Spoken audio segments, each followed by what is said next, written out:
educated, but I'm so frustrated. Hello to my loneliness. I guess that ignorance is bliss. Take me back to before I knew. Rewind, take it out of cue. Innocence can be a young man's game. Signed up for the hall of shame. I wish I knew how much I miss not knowing that we're all screwed. When we play our roles and ignore the problems.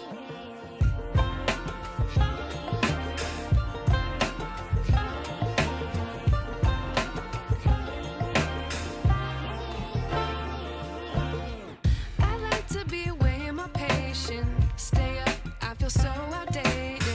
How can we look the other way? Sun is out, but the sky is gray. What would happen if I took a chance? It's always hard at first glance. I don't wanna, but I know I gotta do it. The truth is hard to swallow. I think I'll chew it.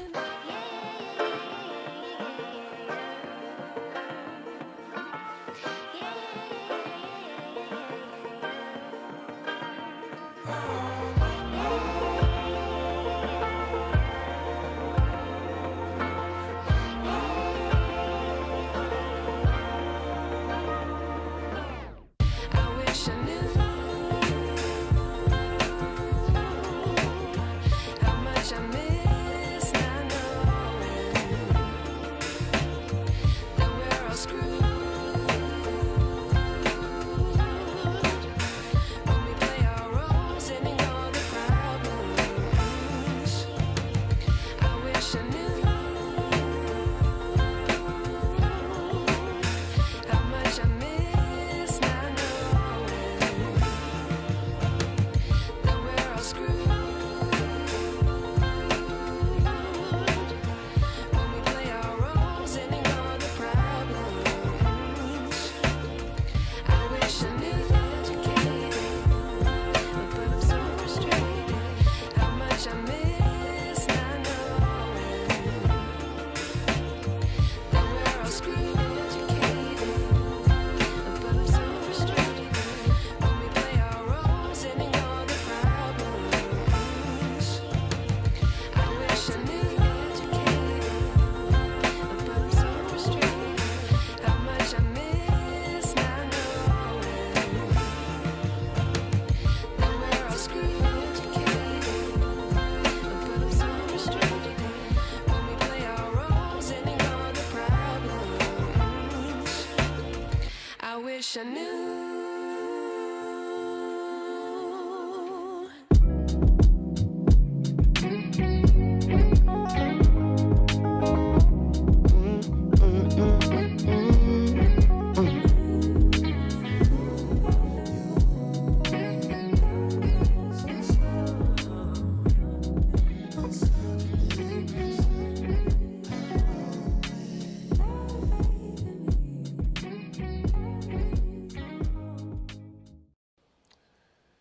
Hello, everyone, and would like to welcome everybody to this first episode of Tailored Talk. This has been a long time coming, just to go from idea to actually having be on episode 1. So I'm very glad to have you all here, and I'm very glad to have this very special guest that I'm going to be introducing to you all. So just really quickly, if y'all didn't catch the intro, let me see. I'm sorry, I just want to make sure I'm not getting feedback. Is there feedback? No, okay. Are you getting feedback? No. All right. But yeah, so if y'all did not catch the intro, I'm gonna just give y'all a brief summary. Tailored Talk podcast was started because myself as an entrepreneur, I knew how hard it was not coming from a family of entrepreneurs and how hard it was for me to go my long journey of entrepreneurship and figuring things out on my own and not having guidance. Not until I, acquired mentors 5-6 years in. Also, I've been a part of a lot of discussions on Clubhouse, and I heard a lot of people complaining about they didn't necessarily know where to start. It was a lot of people giving great advice, giving correct advice, but it was just all over the place. And finally, I was part of another podcast where I did a presentation called The Basics to Starting a Business. And there was an overwhelming response of people that did not know the bare basics of what it took just to start a business, such as starting a virtual address, opening a business checking account, not commingling that with your personal account, getting a LLC or structuring your company a certain kind of way. So that basically fueled a fire in me that, people need this information. They need guidance, they need instruction. So it was those three things that made me just say, okay, let me create a podcast where we just give a step-by-step guide of how to create, scale, and grow your business. And also I wanted to tap into my network of entrepreneurs who are doing things on a much bigger scale so they can come and lend their resources, advice as well. So I'm very pleased to have this very special guest. She's a very dynamic speaker, a businesswoman, and I'm just gonna read her accolades really quickly just so you know who I'm about to present to you. So she's a serial entrepreneur, a system builder, and strategic solutionist. She is also the founder and CEO of the Black Virtual Mall. She's also the CEO of the Black Virtual Convention Center, Drum Circle, and First Generation App Development Company. She is also known for providing useful business advice to her 211,000 Instagram followers, aimed at advancing Black entrepreneurs and small business owners. Her efforts were recently recognized by senior contributor Dr. Janice Gassam and earned her 2 features in Forbes magazines. So not 1 feature, but 2 features on Forbes magazine. That special guest is no other but Alquincia Selowane, AKA Akanundrum. Alquincia, I'm very glad to have you on the Taylor Talk podcast. How are you doing today? Thank you. I'm absolutely honored to be here, especially on the way that we met, right? Being at an event that you were, of course, you were in attendance because, doing what I would say wonderfully, which is networking and constantly informing yourself and being there in the moment. And then you come up to me and you explain this amazing podcast that you like. This is my idea, this is what I'm going to do. And I really want you to be a part of it. And that was such an honor to be considered as you were in ideation. So I'm very honored to be here. Thank you. Of course, absolutely. And if y'all want info of what she's talking about, there was the Texas Black Expo here in Houston, Texas, that happened, a couple of months ago.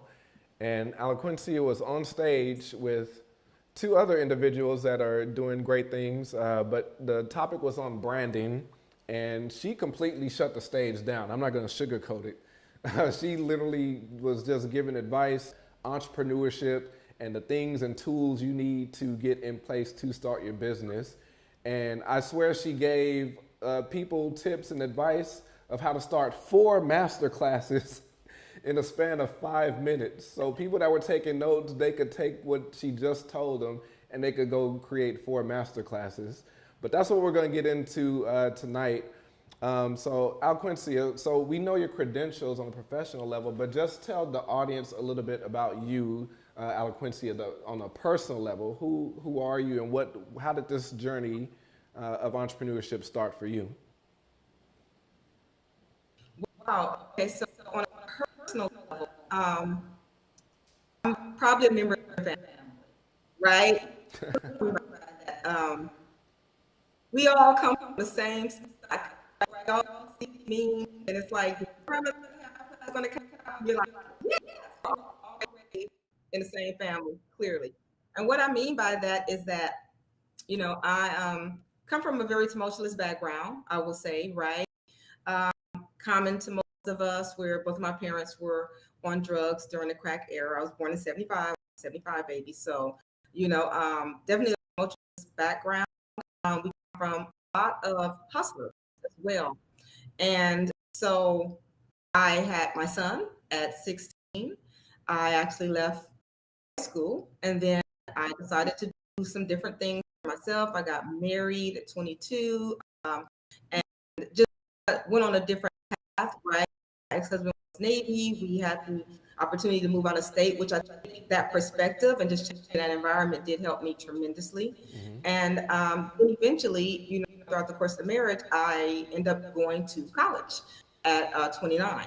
And so I went to college, and I had an idea. I've always had ideas. I've always been the person to come up with these random ideas. I was the person who always watches television, and then you see this idea, and you're like, "Oh my God, I thought about that. I should have did that, right?" But you never do. So I would always come up with ideas, but I didn't have the confidence in terms of the education or even the belief that I could ever execute those ideas, right? Trying to figure that part out. So when I went to college, I had a great idea for a business. It was definitely one of a kind, disruptive.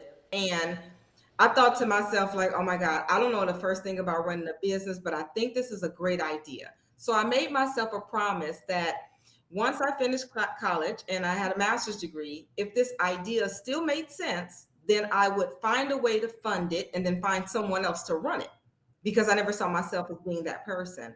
And so that's what I did. I was finished college, and ended up having to manage my best friend's.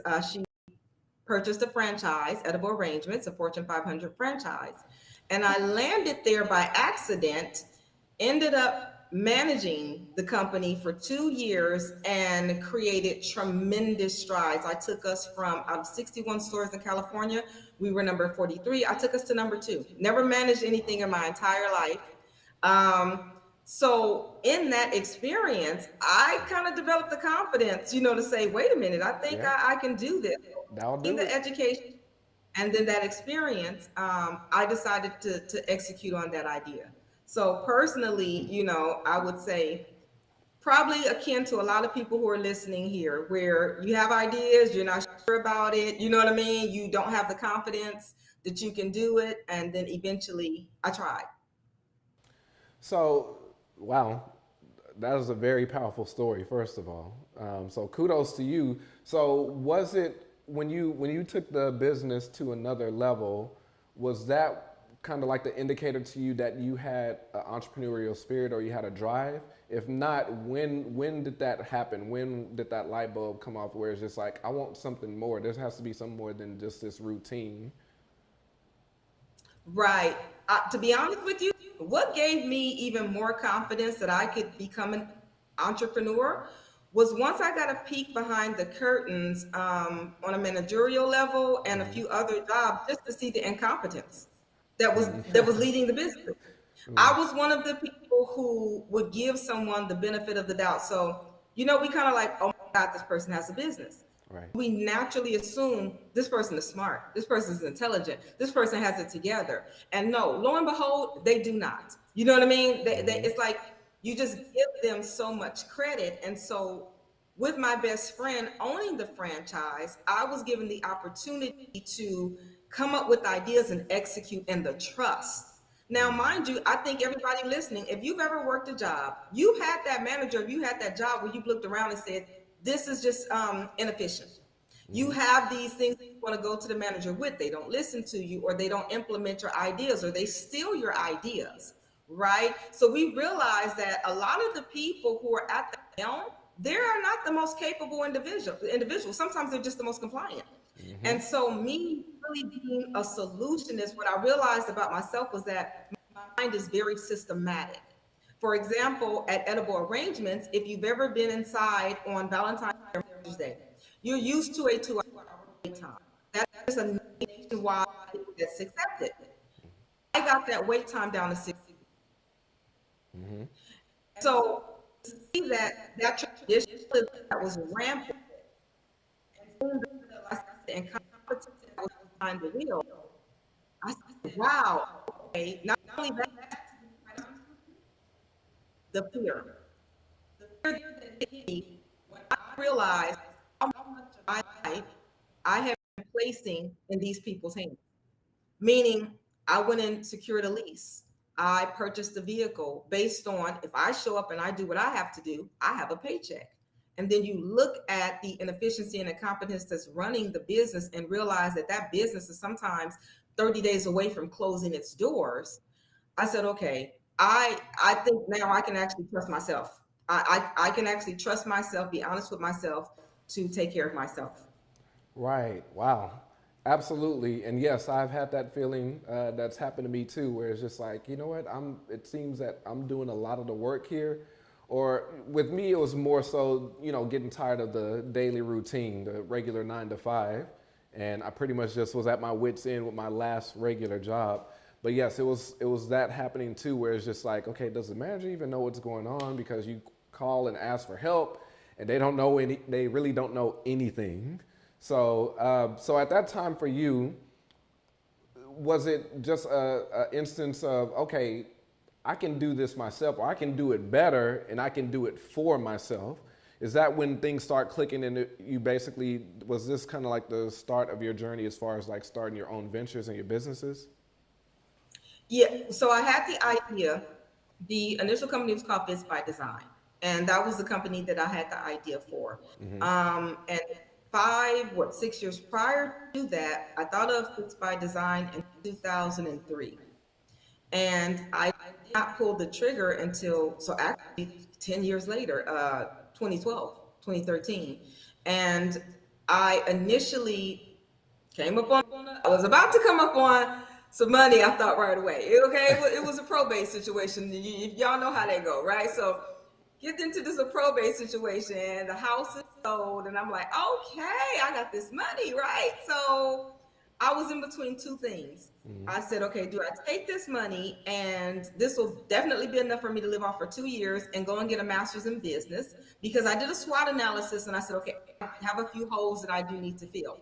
So do I take this money, go get a master's, then I can, pretty much coast, or what do I do? And I talked to the field rep for edible arrangements and Andy told me, he said, I deal with businesses every day, all day, business owners. This is what he does. He says, and there's a lot of people who have a master's degree that work for business owners. There's probably far more business owners who have a master's degree. And he said, to be honest with you, me watching you over this last 2 years, you don't need a master's in business. He said, you can take an analysis and fill in whatever holes you need, and then you can, outsource for whatever other aspects. He said, but you don't need to do it. He said, I believe in you. And I actually believed him. So I Right. said, okay, I'll invest into my business. So I'll just use this money to float my rent, my bills, and things like that while I work on the business. That has to be even more of a confidence booster to have somebody else see the vision in you, or see the strength in you and say, hey, you don't need to do this, like you're very like good on your own. That has to be even more of a solidification of, hey, I think I'm on the right path here as far as like going my own journey, because we're actually getting into just basically a first point of identifying your strengths, interests, and skills. And I think with the story you just shared, that's exactly what you went through. You identified your strengths, you saw your interests, and you realized what your skills were. So with me, it was almost a similar situation. That's why I like to hear other entrepreneurs' stories, because what I find is there's a lot of similarities and parallels. Because I was a rebel with a cause, though. So it's like I always bucked back at my parents and things like that, because they wanted me to go to college, go to school, follow the path of my brother and my sister. But it's just like I never just had that inclination to go to school, because I always just had a fire desire in me to just do entrepreneurship. Like my background comes from production background. So I come from cameras and things like that, and that started from the age of 7. But I always just bucked back because the fire and passion I had within me always overrided just the traditional of you go to school, get this education, get this degree, go work at this job. It's just like every time I played that in my head, it was just always a ugh. Like I just did not see myself doing that. And of course, my parents would always try to encourage me. It's just like, hey, just go work at the city. They got good benefits, work there for 20 years and you can retire. And it's like they were trying to encourage me, but they were really not helping, because it was just making me pull back even more, because it's like I just could not envision that. So definitely some similarities in there. And then my last job that I worked, I actually got severance because the company was bought by a company overseas. So it was like 900 people laid off. And I was only there for 2 years, and I wasn't expecting much of a severance, but I got a big severance, and that was enough to pretty much start my journey, get my own equipment and things like that. So just hearing those parallels, and just, I'm nodding my head over here because just like it really is just synchronicities and similarities that I'm hearing. So as far as, because the episode is, of course, discovering your entrepreneurial spirit. So what are because of course we heard your story, but what are some other things our future entrepreneurs could do to identify their strengths, interests, and skills? What would you say they need to be looking at or tapping into?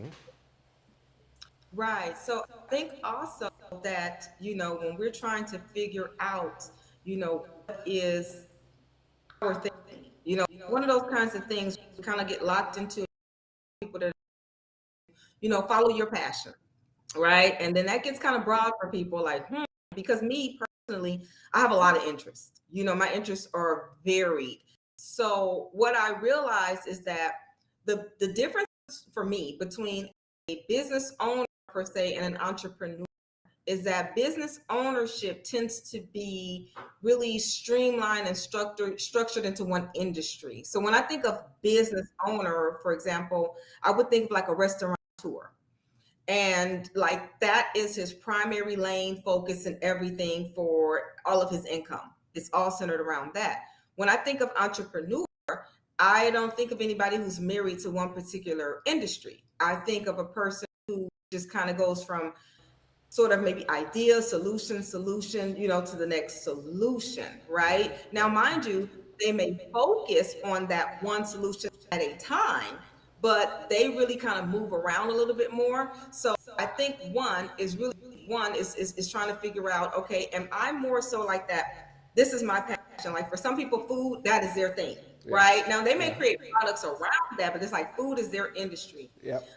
For myself, it was really helpful for me to understand that and give myself permission to venture into other areas. So overall, I am a solutionist. Right. It's really about me identifying a problem and just going sometimes with that solution. I'm very creative. So one, I identified that as a strength. For example, when I was trying to launch what I considered was my business, I needed money. And I came up with side hustles, right? All kinds of little side hustles. So to the onlooker, it's like, wait, I thought you were doing fits. I thought that was fashion. What are you doing over here with the hair stuff? And what are you doing with t-shirts? And what are you doing with soap? And what are you doing? You know what I mean? And those were things were like my little seed money. And overall, I recognize like, oh, I'm really good at seeing a problem and coming up with a solution, and then actually being able to provide that solution. So I gave myself room to do that, right? And so that was one. Your interests, again, like I said, they're going to vary. And when we lock into, for example, when I came up with Fits by Design, it was fashion focused. And I named it Fits, play on the word outfits, by design, which is design. Then as I decided to expand, I wanted to do cosmetology and I wanted to do makeup. So now you see I've locked myself into that niche instead of me just saying, look at it. If I would have looked at that very first business and given myself that permission, I would have decided I may want to grow and expand. You know what I mean? Right. But I'm going with the customary way. So, looking at that, identifying those skills, one, definitely take a SWOT analysis. If you guys have never heard of a SWOT analysis, this is where you're going to identify your strengths, your weaknesses, your opportunities, and your threats. And another thing that I encourage people to do is do a business SWOT and a personal SWOT, because they're two different things. If you analyze your business, right, you may realize that the business per se offers strengths and things like that you yourself do not possess. So you want to do both. Yeah, so that part I would say a SWOT analysis, and you have to do it often. It's not a done and forget it, right? Because as the economy changes or as different things, legislation, as laws change, your strengths and your weaknesses and your threats and opportunities are going to change. Absolutely. And as you were describing the fits, and I love the acronym for that as well, because I don't want to get ahead of ourselves, but it's like, but that was going into your branding right there. So it's like what you're going to find out is in entrepreneurship, as things start making sense, things really just start falling into place. So it's like your messaging, once you get that down. So once you identify your strengths, skills, and interests, then it's like you get your messaging down. Then it's just like, oh, then you have a brand that makes you you. And I mean, things just, we're gonna get into this, but I saw the branding message within that story. The only piece I would add as far as like identifying your strengths, interests, and skills is the key word I heard in there was passion, because not saying you 100% have to be passionate about what you do, but it definitely helps in entrepreneurship because there's going to be tough times, there's going to be rough days, and there's going to be days you're going to not want to do this, there's going to be days you're going to want to quit, and what keeps you from doing that is your passion. If you go into entrepreneurship doing something you don't like doing, then it's going to be easy for you to jump ship as soon as you experience a bad rainy day. So you have to be, or it's encouraged that you be passionate about this. So I was going to revert it back to, yeah, go ahead. Absolutely. So, being very honest about what you don't like to do, and it's okay. So I had to learn how I operate by me being creative and being a person who ideates. I love problem solving, which means once I solve that problem, I can get bored. Right? So I had to really understand like how I work, and once I did that, I realized that there was a creative aspect to me that really liked to create, and then there's a part that says, okay, you need to make money.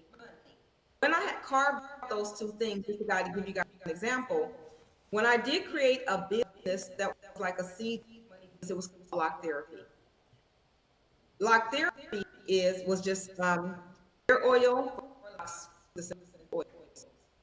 When I looked at the business model, I knew that with Lock Therapy, it become very repetitive. So I would just be filling orders, right, putting the things in the thing, later on. I make sure that I make that as simple as possible. But when it came to the other aspect that was my creative outlet, which was the soap making. The soap making was something that I had a wonderful, it was my outlet. We all need an outlet, right? So when it came to the soap, I decided that I wouldn't do competitive soap. I would design the soap.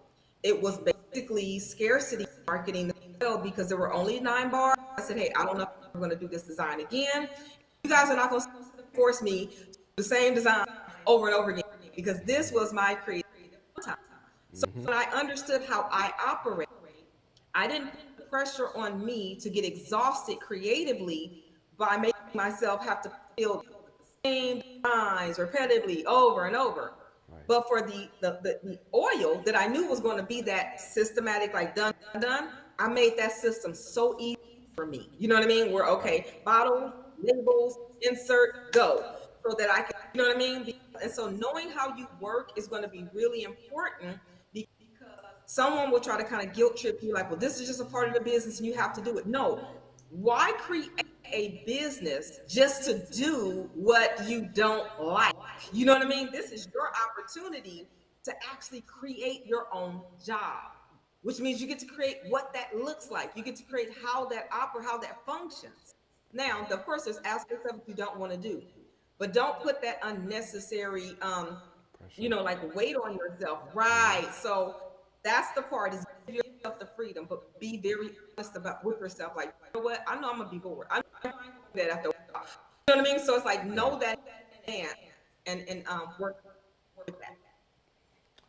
That is awesome. I'm not even gonna follow that up with what I was gonna say, because that's once again. Hopefully, y'all have your notepads and pens out there, because y'all are gonna need to take notes with everything that Alquincia is saying, because she is dropping some serious gems. So on the next subject here, as far as brainstorming business ideas that align with your passion, I mean, you pretty much just spoke on that. So it's just like knowing your strengths. Don't put too much pressure on yourself. I mean, you really went into that. It was a seamless, smooth segue. So, I mean, is there anything else you want to add on that? But I mean, you pretty much already covered that. Yeah, I would say I do have a unique superpower in the sense that I do a lot of advisory calls. I've done them for years now. And for whatever reason, I have a ability to take someone's passion and show them how to monetize it. Mm-hmm. Yep. Right? So what do you like? What do you love to do? And then actually show you a way how to monetize it. Because what winds up happening is I've noticed that we are passionate about things. We don't want to compromise that passion because that will kind of burn you out, right? There's things that you love to do. For example, I love to write, but if I had to write for a living, I wouldn't be able to execute at that level. That's something that has to organically and creatively come from me. So a lot of times that's where people struggle is like they're like, I'm passionate about this thing. I don't want it to become a profit driven situation for myself because then I'll lose the passion or you know what I mean? It's like it Right. becomes adulterated and you just no longer want to do it anymore. And Right. so then we have things that we're passionate about and most people think, am I gonna make money? Right? Mm-hmm. One, listen, if you're passionate about something, you're gonna show up.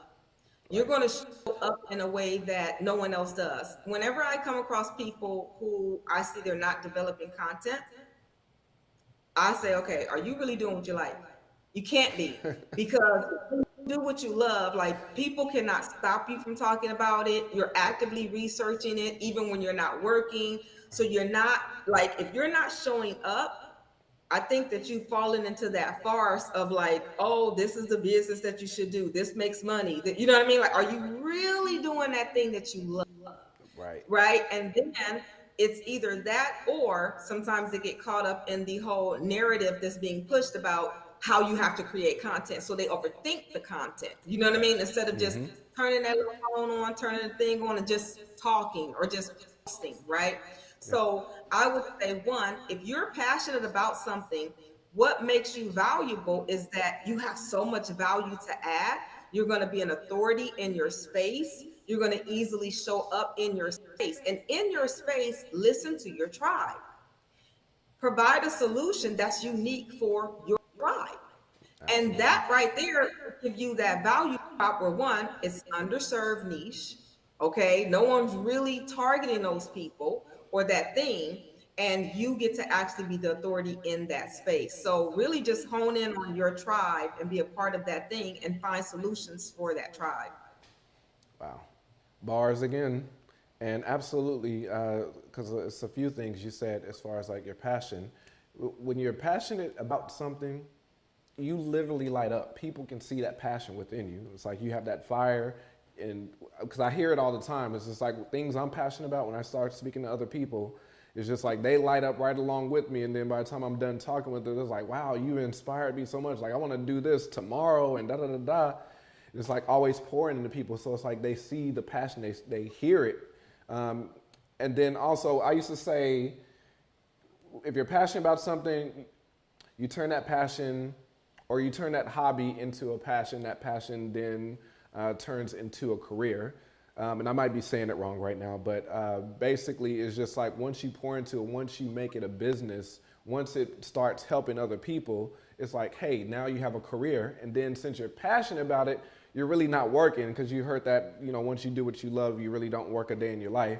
So I don't want that being misconstrued that, you know, entrepreneurship is going to be easy because there is going to be a lot of checks and balances. You're going to have to do paperwork and things like that. But even what Alquincia said on just a while ago, as far as like what you're filling a niche, you're filling a void. And that's essentially what entrepreneurship is. So Alquincia, she saw that there was a need for something, and she saw that she could provide a skill for something, and she saw nobody else was really doing it like she was doing it or that she could contribute. So she filled, in a sense, a void that provided value and a service to, you know, just consumers. So that's what entrepreneurship is. I mean, from the beginning of this episode, that's why I mentioned, like, me starting this podcast, that's entrepreneurship. It's just hearing, it was three things, hearing concerns and things like that. And then it's just like, okay, is anybody else doing this? Yes, there's plenty of podcasts with entrepreneurship and things like that, but nobody really that's just laying it out step by step, having a guide that's holding their hand and just taking them and walking them through it. So it might be also, but it's just like, but this is creating a lane for a certain niche, because I just know how it felt for me not having somebody to guide me through entrepreneurship. So it's just like, I know how easier it would be for somebody who does have that guidance. So that's what entrepreneurship is, definitely. And to double tap even on what you're saying, one, a lot of times we say more money, more problems. Yeah. And I always try to reverse that for people and tell them more problems, more money. Right. Because at the end of the day, you see problems, that means there's an opportunity for you to provide a solution. And if you provide a solution, then of course you can actually monetize that, you see what I'm saying, and make money. That's just really the gist of it. So for me, it is recognizing the problems that exist in that word of passion. And I would also encourage people, don't be afraid to pair your passions, right? Somebody came up with chicken and waffles, and you can only imagine how many people told him he was crazy. They were like, chicken and waffles, that does not go together. He made it go together, right? So if you have two things that you're passionate about, and you could actually find a way to marry those two things. Like in college, I was passionate about scholarships. I would not have gotten through college without scholarships, but I was actually passionate about spoken word too. And so somebody told me, well, why not put on, because I said, I want to do a fundraiser for scholarships. And he said, why not do it based around spoken word? And I was like, huh? He was like, yeah, why not put on a spoken word event as a fundraiser for the scholarships? And I was like, oh my God. So I came up with a concept, Project Elevate, and people had to present a piece, a spoken word piece. And I had these spoken word artists that came out, and everybody that came and see them, we raised money for scholarships. So two things that I loved were able to actually marry perfectly and made sense. So do not be afraid to pair your passions together, right? Chicken and waffles. Absolutely. And I just want to clarify too, when you was talking about Fits and you was talking about bootstrapping Fits, you started other ventures, correct? So it's like you started other businesses. So it's like you found other solutions, or you developed other businesses while trying to fund the main idea. So in a sense, you've created several businesses now. So so entrepreneurship, it can take you down so many routes. And it really just taps into you, the person, like who you are, the skills you are, because God has instilled talent inside of every single one of us. And what I was going to say before, as far as like identifying your passion skills, is more than likely what it is that you always find yourself doing on your free time. More than likely, that's what you're passionate about. Like I said, for me, it was always fooling with cameras. I always loved being in front of cameras, behind cameras. And that was at age 7, and that always stuck with me. So always in my free time, I was always fiddling with cameras and things like that. So more than likely, whatever you are doing on the side, your free time after you get off work, if it started as a little kid, more than likely that is what you're passionate about. That is what your superpower is. That's what your skill is. And don't be surprised if you have a full circle moment when you start your businesses. It's exactly what you've been doing over the years, on your free time. And you know what? I would add to that, I gave someone as a jewel as well. When people were asking, like, I'm not really sure what I'm good at, you know what I tell them? What do people come to you for all the time? Everybody in your family comes to you for something. Yep. So are you the person where they're like, hey, I'm planning a party, I need help? Are you the person they come to when they need something organized? Are you the person that they come to when they need their hair done? Are you the person they come to for all the need? Are you the partner, right? Girl, what's going on with such and such, right? What do people come to you for? That usually is an indicator of what you're naturally good at. Wow. Great So point. that's sometimes it can spark you, right? What do people go to you for? That's probably the thing that you're very good at, but you don't, it's so natural to you, you don't even think about it as a talent or a skill, because you just do it effortlessly. Look at that. And look at that next point we're talking about. And that's market research right there. Your family members, that's the market. Because Alquincia, you already know who I was in my family. We got the family reunion coming up. We need you to film it. Or there's a death in the family. Can you put a video tribute together? Can you put a slide presentation together? Can you? That was me. Oh, get Collin. He can do the video and all that kind of stuff. Or what is this technical issue? Because I'm a very tech techie person too. So it's just like, hey, can you figure this out? I can't work this. Oh yeah, you just do this and do this and this. So exactly, that is a great point. So you can conduct that market research, market research to validate your idea with family, or we can get into more professional ways of doing that market research. So of course, she already dropped a tip as far as like family, friends. What are they always tapping you for? What are they always asking you for? And that's a good indicator as far as like, hey, you're very skilled in this. But what are some other avenues people can do to conduct market research to validate their idea? Right. So one is, I have a little saying that for the most part, I would say we tend to create businesses based around a problem that we ourselves had, right? So usually it's something that you had or you experienced, and then you found a need for something and you were like, oh, I'm going to create this, right? And then sometimes you go as far as a couple of people and you're like, hey, what do you think about this? Do you like this? Now, you might get that biased advice, okay? You might get that. Remember when you brought that macaroni art home in school and your mama told you it was, oh, baby, this is so gorgeous and all of this. And all. I'm going to be honest with you, your macaroni art sucked. Your mama was being nice, okay? Your macaroni art was crap. You know it was crap. You know them noodles wasn't even covered up all the way with that gold. So sometimes we create something and we give it to the people who love us, and they're like, I love it, baby. This is, this might work out. And that's enough. And you stop there and you go and launch that thing and it's crickets. It's crickets, right? And so sometimes I come up and I tell people, ain't nobody asked you for that. And I've had that happen to me. When I was creating t-shirts, I had these slogans, and you ever hear the people like, oh, you should put that on a t-shirt. You should put that on a t-shirt, right? Okay, put it on a t-shirt and it's sold. And I decided, I had some good ideas too. I put it on a t-shirt, nobody bought it, right? And I was like, what? Okay, let me take this post and come back, right? And repost it. No one bought it. I was like, nobody asked for that, sis, right? So sometimes when we're doing our research, we tend to not take advantage of the real market research tools, which are studying the demographics of the area, studying the history of that industry, the market, the products that came before that, the products that exist currently that are in that thing. I was asking people, does this product exist? Well, who's your competition? When you ask yourself who's your competition, that sets you on a path of researching that product in that industry, because now you literally have to become aware of the existence of the product. Then you have to find out, well, what are they doing and how are they doing it? Sometimes people also get a false sense of like, okay, well, no one's doing it, and you think, oh, I got the magic idea. And guess what? That could mean it don't work. Or the other thing, they sabotage themselves saying they don't have competition. Right. Oh yeah. When they say they don't have competition, right? It's like, so sometimes you can literally see a niche, but if you have competition or someone is starting, that's sometimes a good indicator that this is an issue that a lot of people are trying to solve for. Right. Just because no one has solved for it, please do not fool yourself into thinking that this is idea of the year, because it may mean that no one really cares about that thing, or it's not as big as a problem as you think.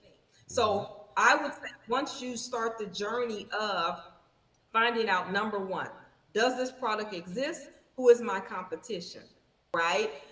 Hopefully, if you have competition, you have someone to juxtapose against now, because you get to see like, what is their demo? How is their product doing? Are they marketing efficiently? You get a lot of research based on what that person is doing already. For example, most of you guys live in an area and you probably had a Rite Aid. And then the next thing you know, you see a Walgreens pop up and you're wondering why.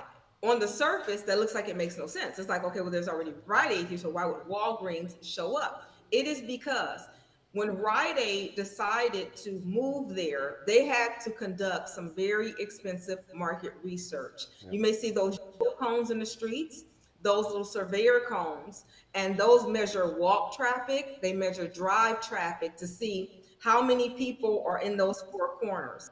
Then they also run metrics and stats on the area, the population, the income, to see if this area can sustain this particular business. This research is very, very expensive, right?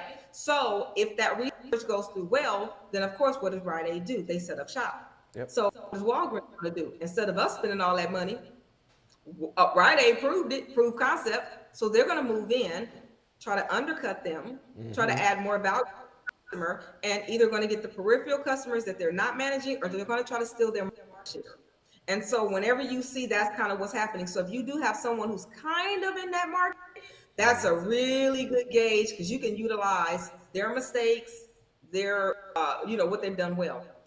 So that I would say is really helpful for validating your idea. But you can also, of course, surveys with SurveyMonkey. Please go outside and your friends and family, because they're going to give you a biased opinion. And ask people sometimes, like, what do you guys think about this? Use social media for that. Is a very healthy gauge. Test it with small products. Do a small product run before you totally invest in it. You can also utilize other people's businesses. So suppose you have a product, but you want to add a product item or line. So say you do soap, and everyone wants these spa robes. Get with someone who already does spa robes. Pair. See if your customers are actually taking to that, and if this is a good thing, you might want to invest. That's what Amazon does. Amazon uses market research. Okay. Yep, absolutely. And would you say that SWOT analysis plays into that as well? Yeah, because in your business, when you conduct your business SWOT analysis, right? When you do it for your business, then you can find out what are your strengths. Okay, right? No one's doing this. It's a market. It's a niche market. That's a good thing.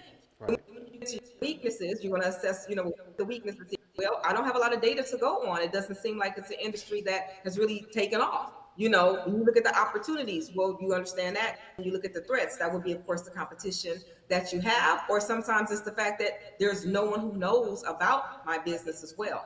So that means that I have to now educate the market. A lot of times when we get into brand new products, that's the thing that we don't understand, is when you have to educate the consumer, that's a very expensive thing to undertake.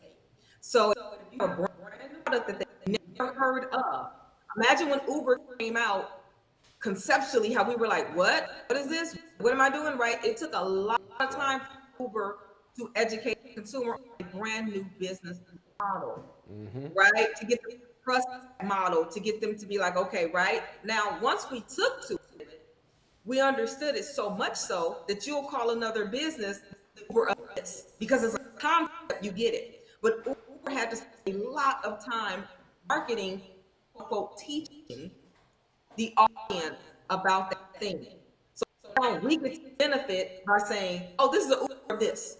You know what I mean? You're like, oh, okay, I get it now. So that's another thing that is when you're launching a product, doing your market research, is this so new? What do I have to compare it to? Having to educate the consumer about this thing. Right. And the cheat code you can do for that, you can lean on things that are comparable, but so those are things to consider when you are doing that.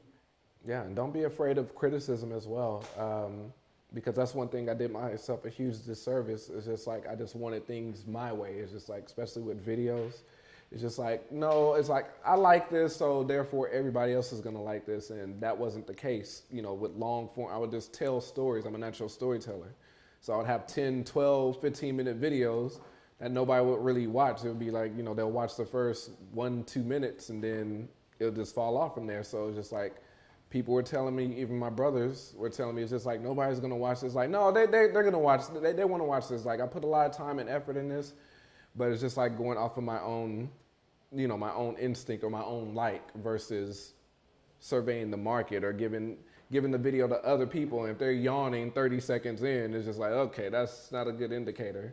It's like, yeah, so don't do yourself a disservice by doing that. Definitely do the market research, because the market will tell you this is who you're selling to. If there's no market for what you're selling, there's no business. So you have to have market.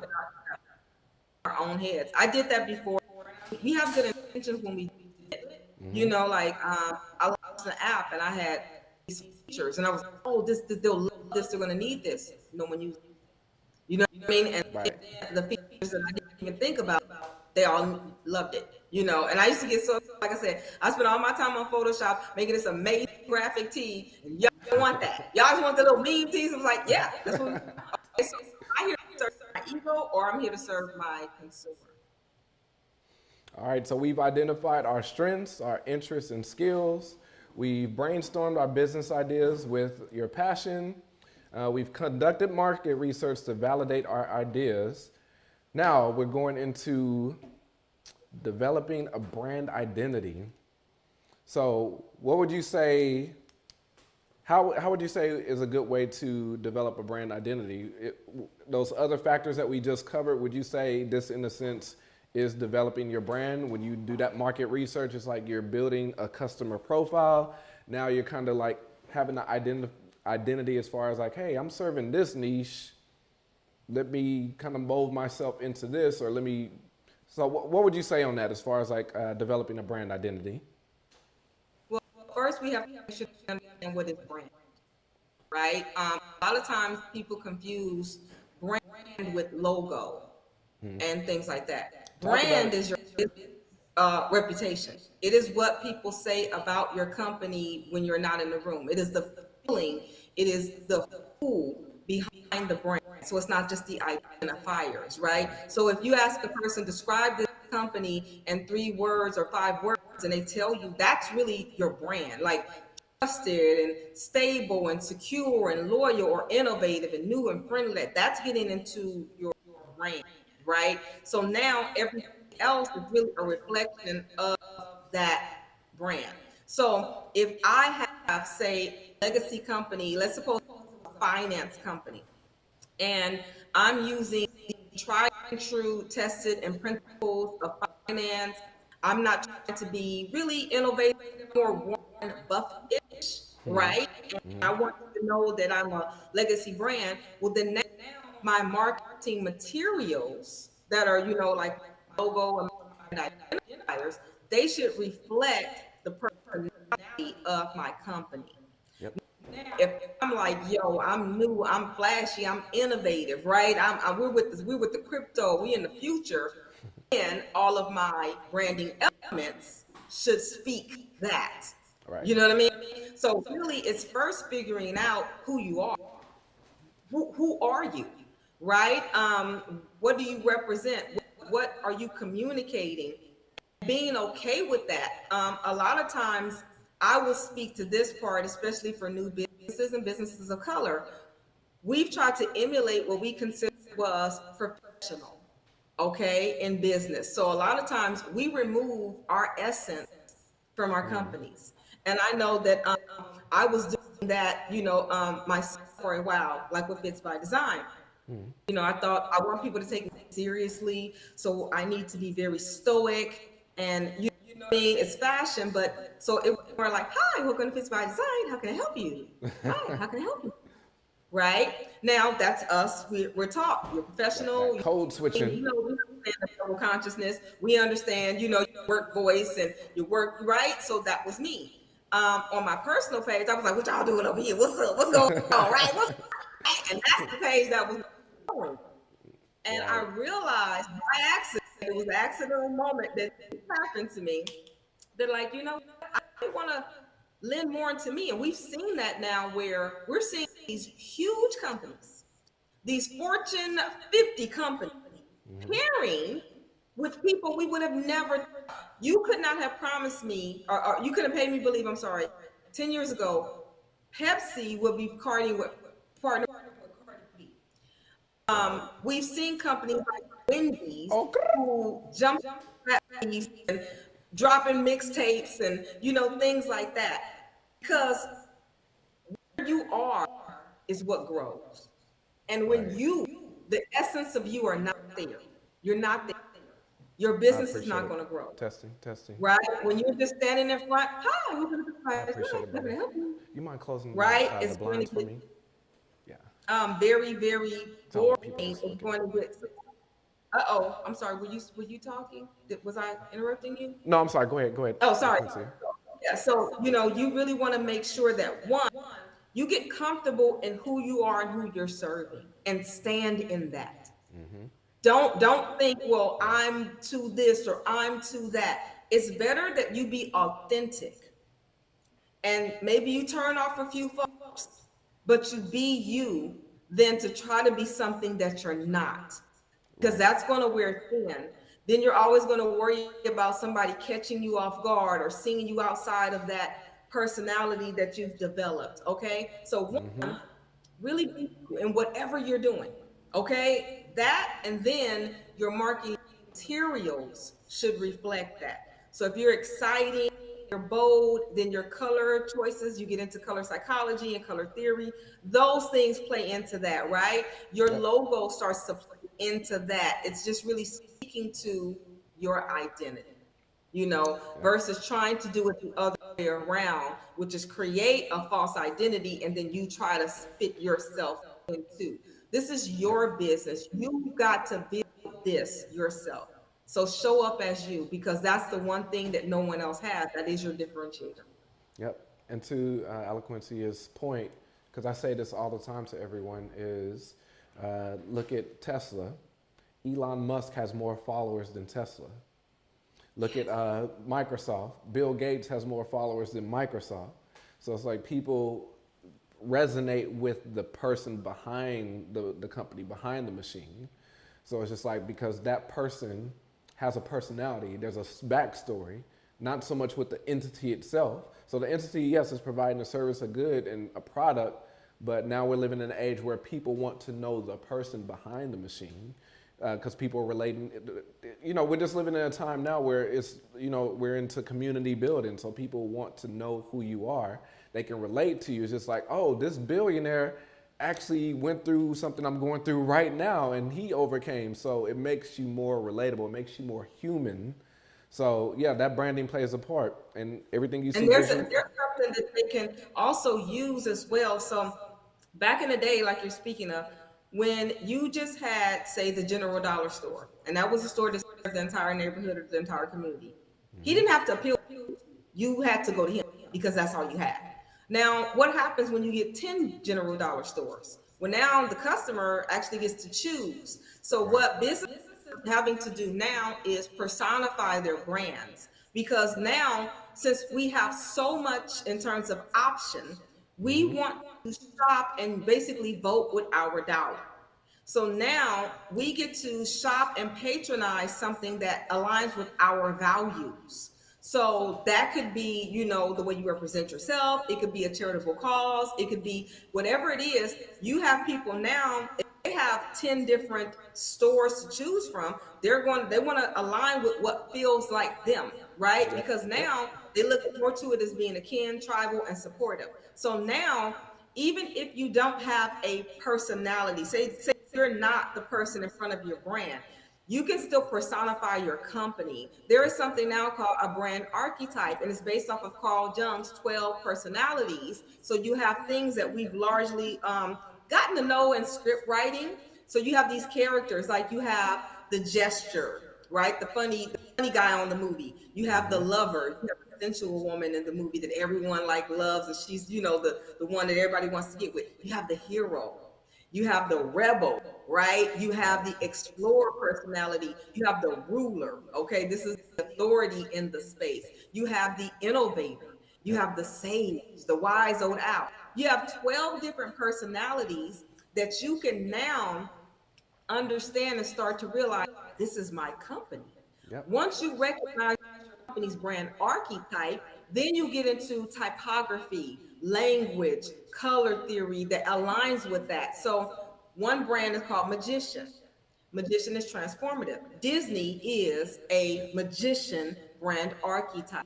Yep. You get into now the colors and the fonts are a little bit more whimsical and charming, things that feel like magic, Yep. right? Things that feel transformative. You get into ruler. Ruler is more stoic. Ruler is authority. That is going to be your Mercedes, your Rolex. You understand, your companies that are like that. So if you yourself listening are like, well, I'm not really the face of my brand, you can still personify your brand by looking up the brand archetypes, the 12 brand archetypes. Y'all, she just dropped so many gems right now. Once again, I hope y'all are taking notes, but wow. If I had the soundboard, and I would be dropping the bomb. Yes, because brand really does matter. The branding, even if there's no logo, people would see the colors, people would see the font, and know that that's you. That's uniquely you. So even with the Walgreens, here there's a Walgreens. Wherever there's a Walgreens, you can bet there's going to be a CVS right across the street. They look exactly identical, but customers have their preferences of where they go.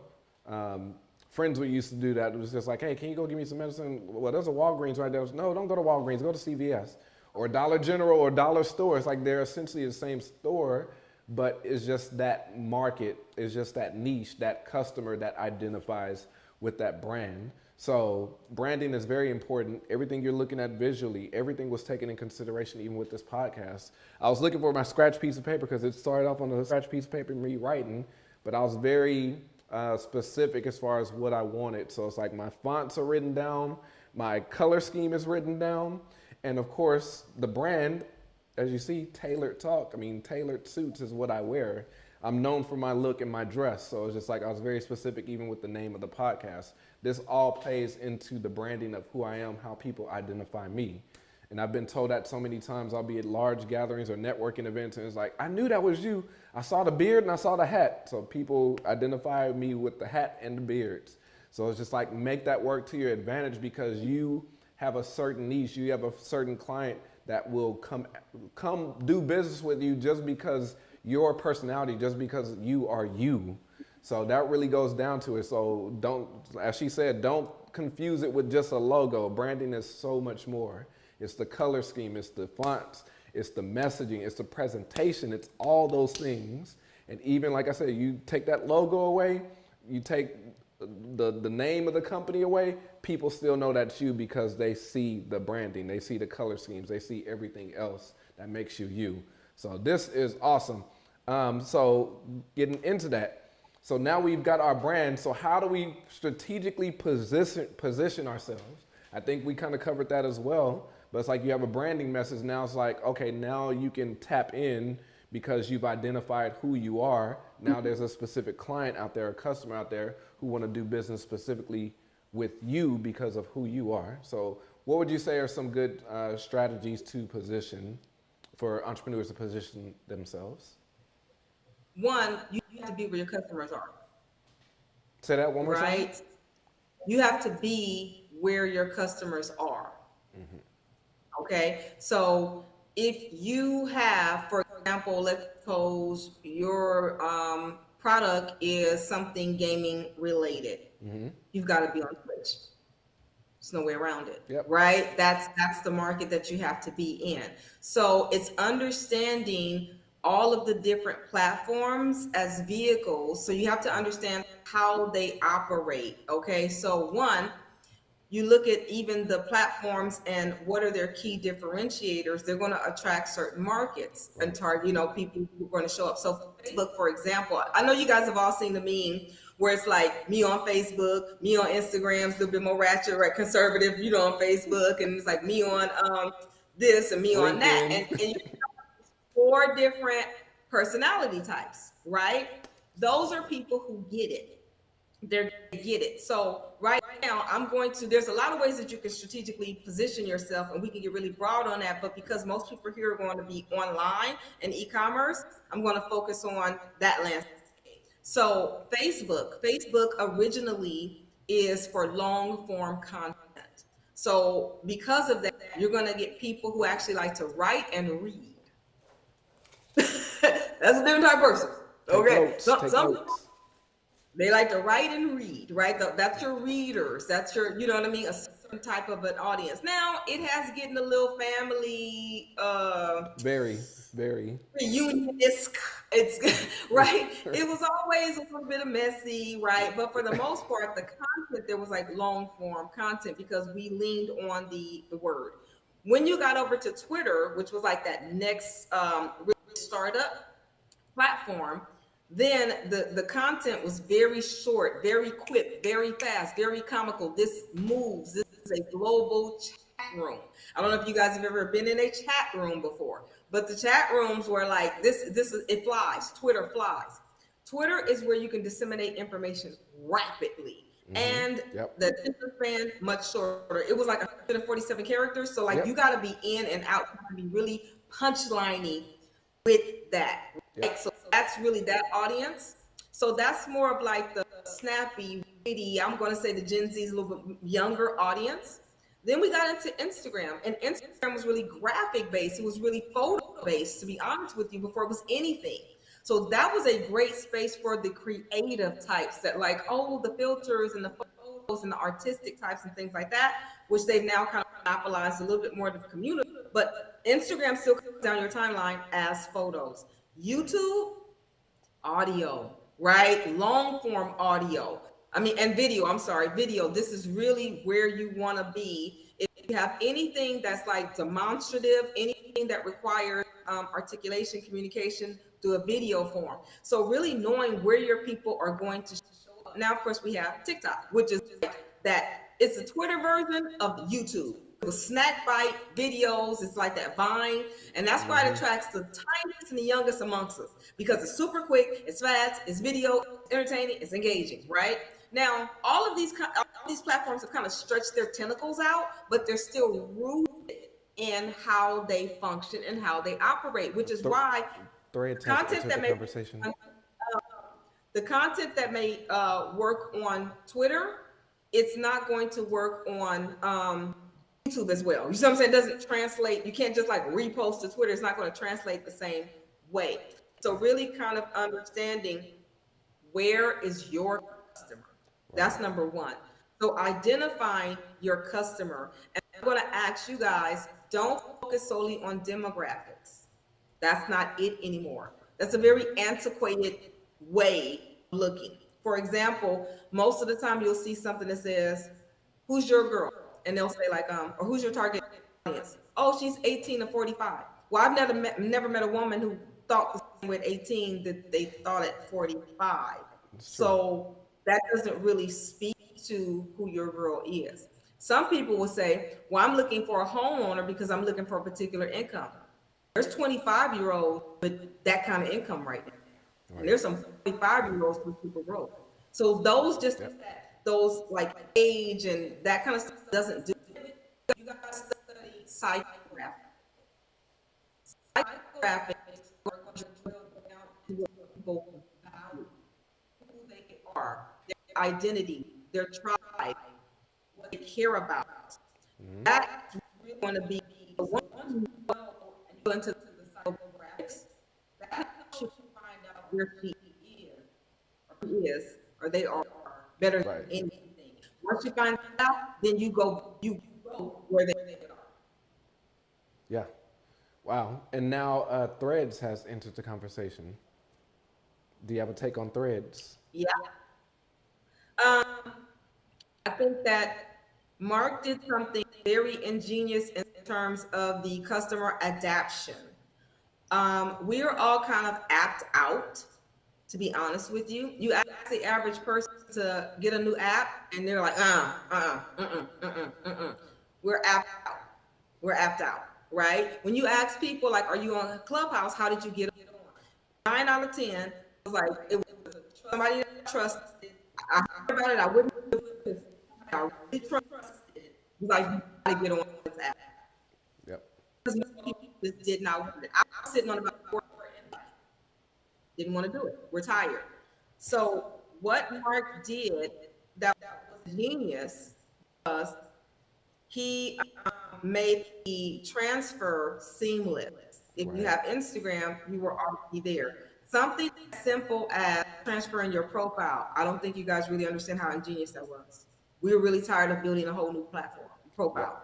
Yep. So one, he made it seamless where as soon as you got there, your info transferred over. Then number two, when you get onto a platform, you don't have any friends there. So he also made that seamless by now automatically pairing you with the people that you're already following. Right. Another thing that he did that was seamless was he stripped it down to the minimum. So your ability to jump in and use it was immediate. You didn't have to figure out features because he stripped it down with you type, you can share it, right? You can repost it, you can like it. all universally know how those features work. So he has not added new features. Like even when you got on the Clubhouse, you had to spend some time looking around, getting familiar with it. Threads, once you link it, you're able to use it immediately. Now, figuring out what we're using it for is I don't know, is this going to be for play? Is this going to be for social? Is it going to be for work? Yep. Now, people have already ruined it. Within a day, they were like trying to make courses on how to succeed on Threads. You know, it was like, gosh. ma'am. It's like, this thing is 3 days old. How do you already know? Anyway. So for me, Threads is going to fizzle out. You think so? Go ahead on. Oh, Threads is already fizzling out. It's already fizzling out. We're not going to get around physics. We're not going to get around physics. The same way that Threads grew fast, it's going to die fast. It's just physics. You will not get around it. It was massively adapted. People got on it. They're tinkering. They're having a little fun with it. But if you go now, go to Threads and look at the repost count, the like count, and everything else. Because people went and visited and it was kind of fun.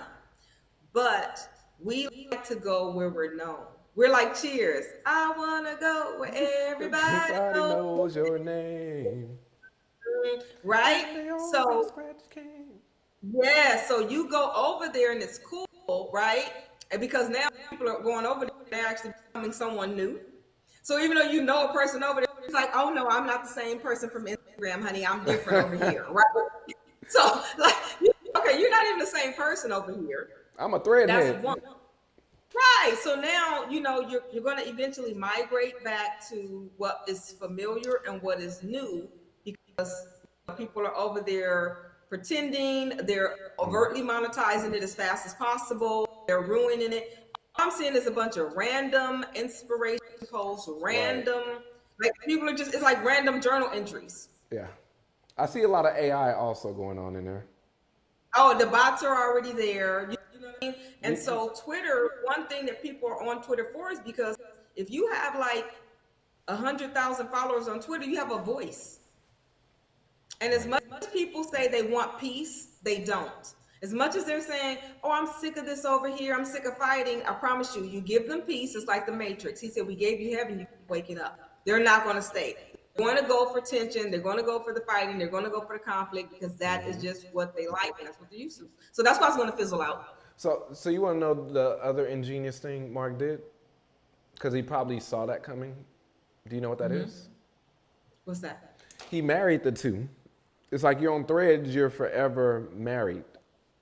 If you delete your Threads, you'll delete your Instagram you can also. Activate it, but you can't delete it. Right, because you'll in essence delete your Instagram also. So but you can be completely inactive on it. So it'll just be a shell of a company. Right. Right. And they've been working on it for a while. And so for me, he did it. It's quick. He got some buzz, but it's really, if you go over there now, you will literally see how it's already degrading. It's not being actively used. He's going to have a lot of users, but not a lot of activity. So this is the last thing I'll say on this part, because you mentioned, thank you for breaking down all the social medias also. That was fantastic, just as far as like their use. So would you say that every business owner needs every single social platform, or it's like you said, it's just like figure out what works for you and only use those platforms, or should they be on all platforms? I would say show up where you're going to actually be present. Okay, now here's the thing.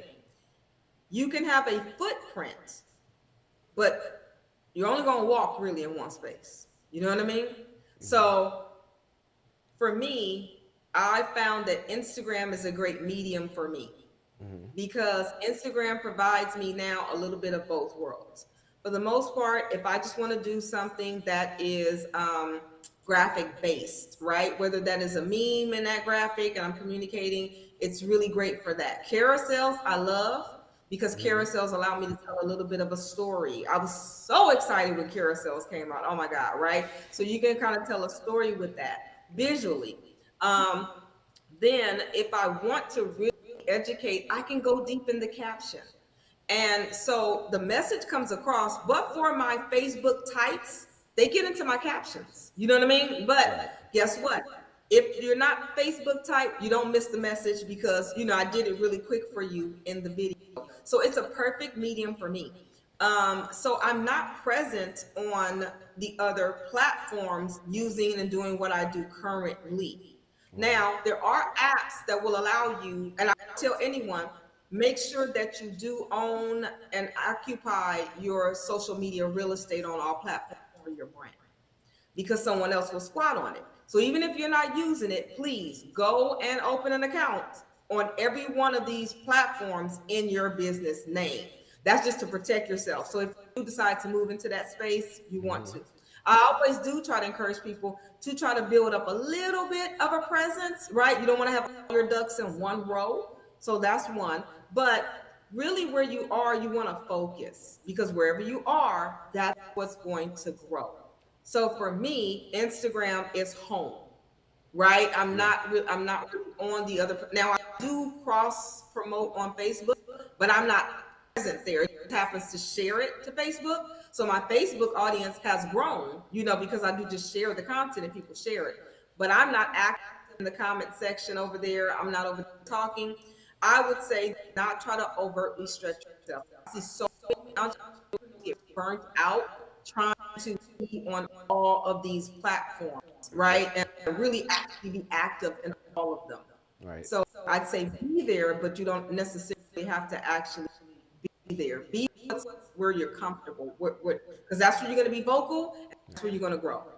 Okay. And then the last thing I want to say on that, because I know you said you can be a different personality on every single platform. I've also heard that you should streamline your branding. When we're talking about branding, it should be the same on each platform.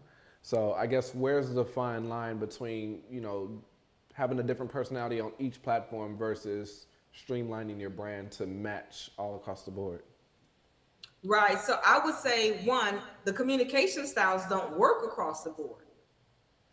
A post that works on Facebook is not going to fly on Twitter. It's too long.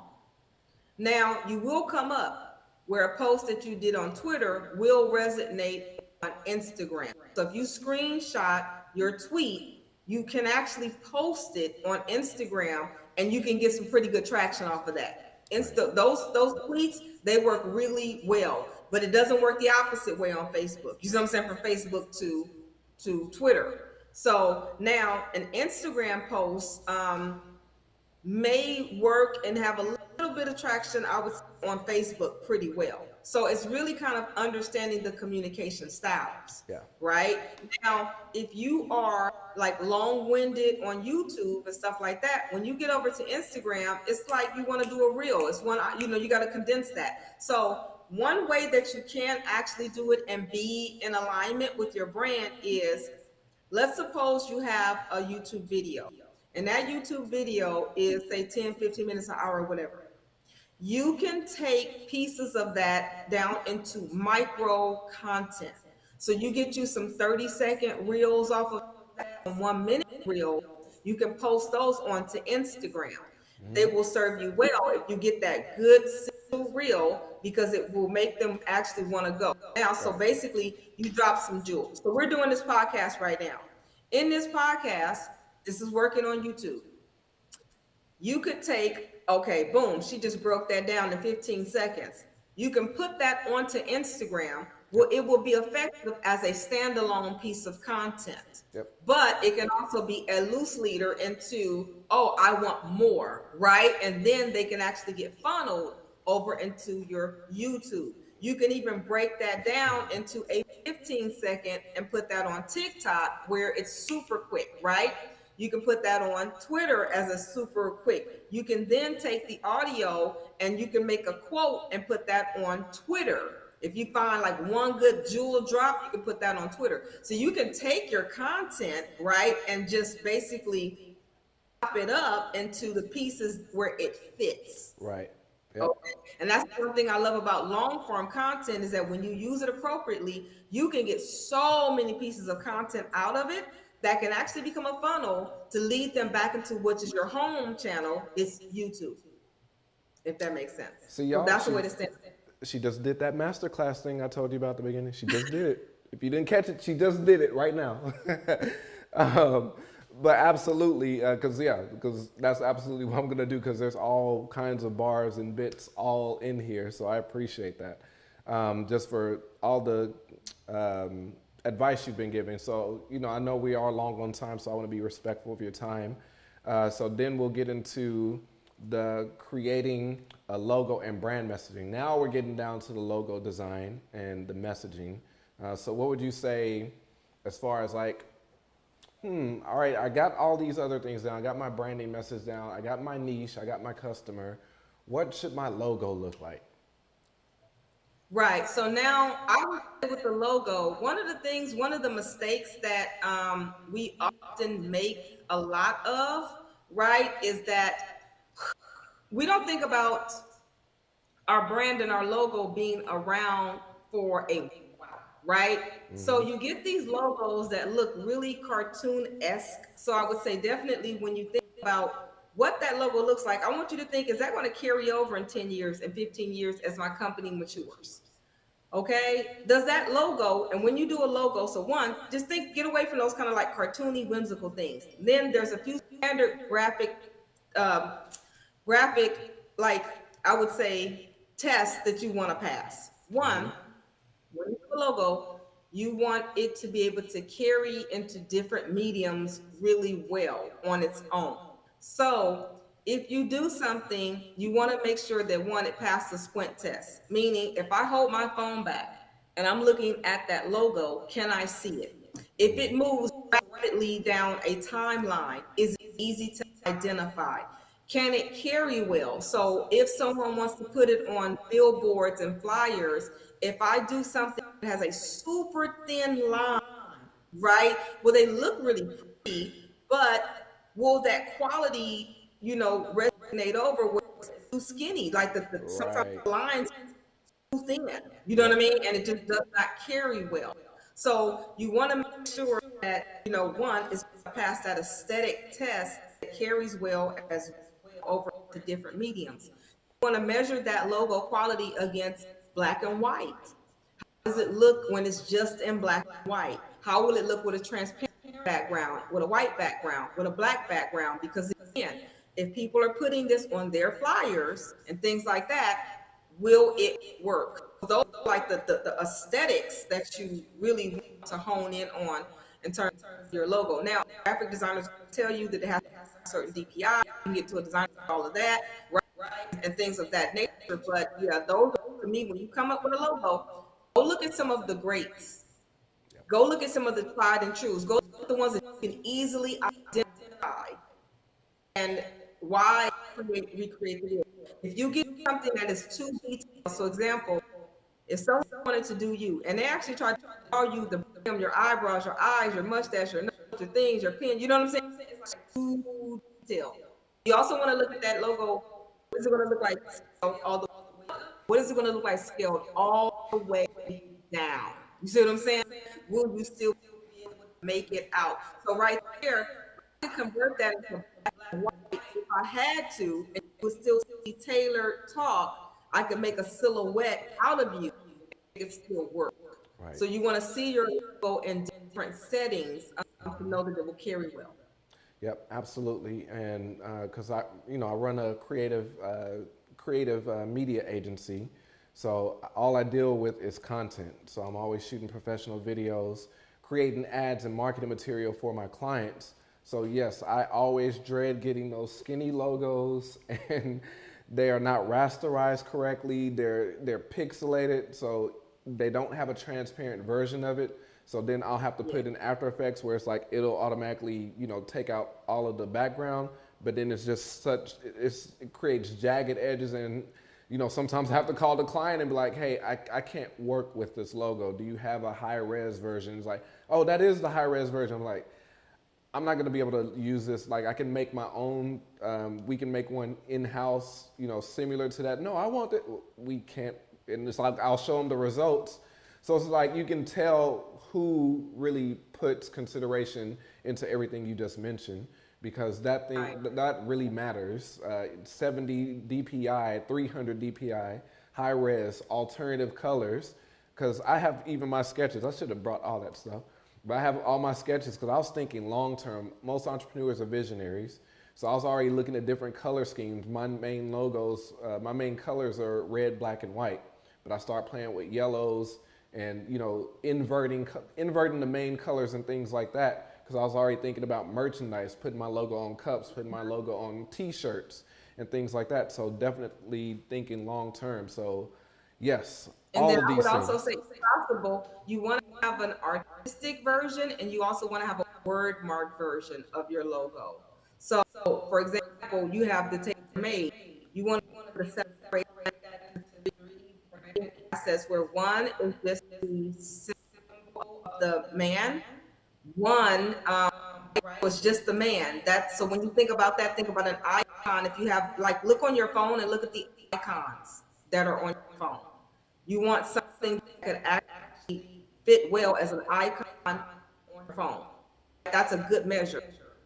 Which is what we call your favicon. You look at your tabs up above on your thing. Look at all those small little pictures. You want something that can travel really well as an icon type of a format. Then you want something that's words. It's just the words. There you go. See right there, just Taylor tips, because that can travel. So you want to be able to now you merge them to the two. So now, right, you merge them together. So there you are. That those can like actually travel. You can strip that down to nothing but black and white. But because of the font that he's using, you will still identify that and you will still have that emotional connection. Yep. Because once these things are visual, they become emotional connections, good, bad, or indifferent. When you see those golden arches, you feel a way. Yep. Regardless of how you feel a way. And if McDonald's were to ever change the color on that or the font on those M's, you're going to get an emotional disconnect. So that's why I want people to really think about your logo, because it's not something that you want to start changing up willy-nilly. It's like your friend changing their phone number on you. You know your friend's phone number. That number pops up, you feel away. That name pops up, you feel away. They change that. It's a disconnect. You know what I mean? Like your brain has to be like, wait, this is my friend. And that branding, remember, that's your reputation. That's how you make a person feel about your company. So if they feel like, oh, this person, yeah, I'm gonna get good quality. Oh, I know she never fails, she never missed. That's that emotion. You don't want to lose that switching your identifiers out, because you're going to get a disconnect with that customer. Yep. I mean, absolutely, because everything she is talking about, and yes, Alquincia, I do have literally every version that you just spoke on.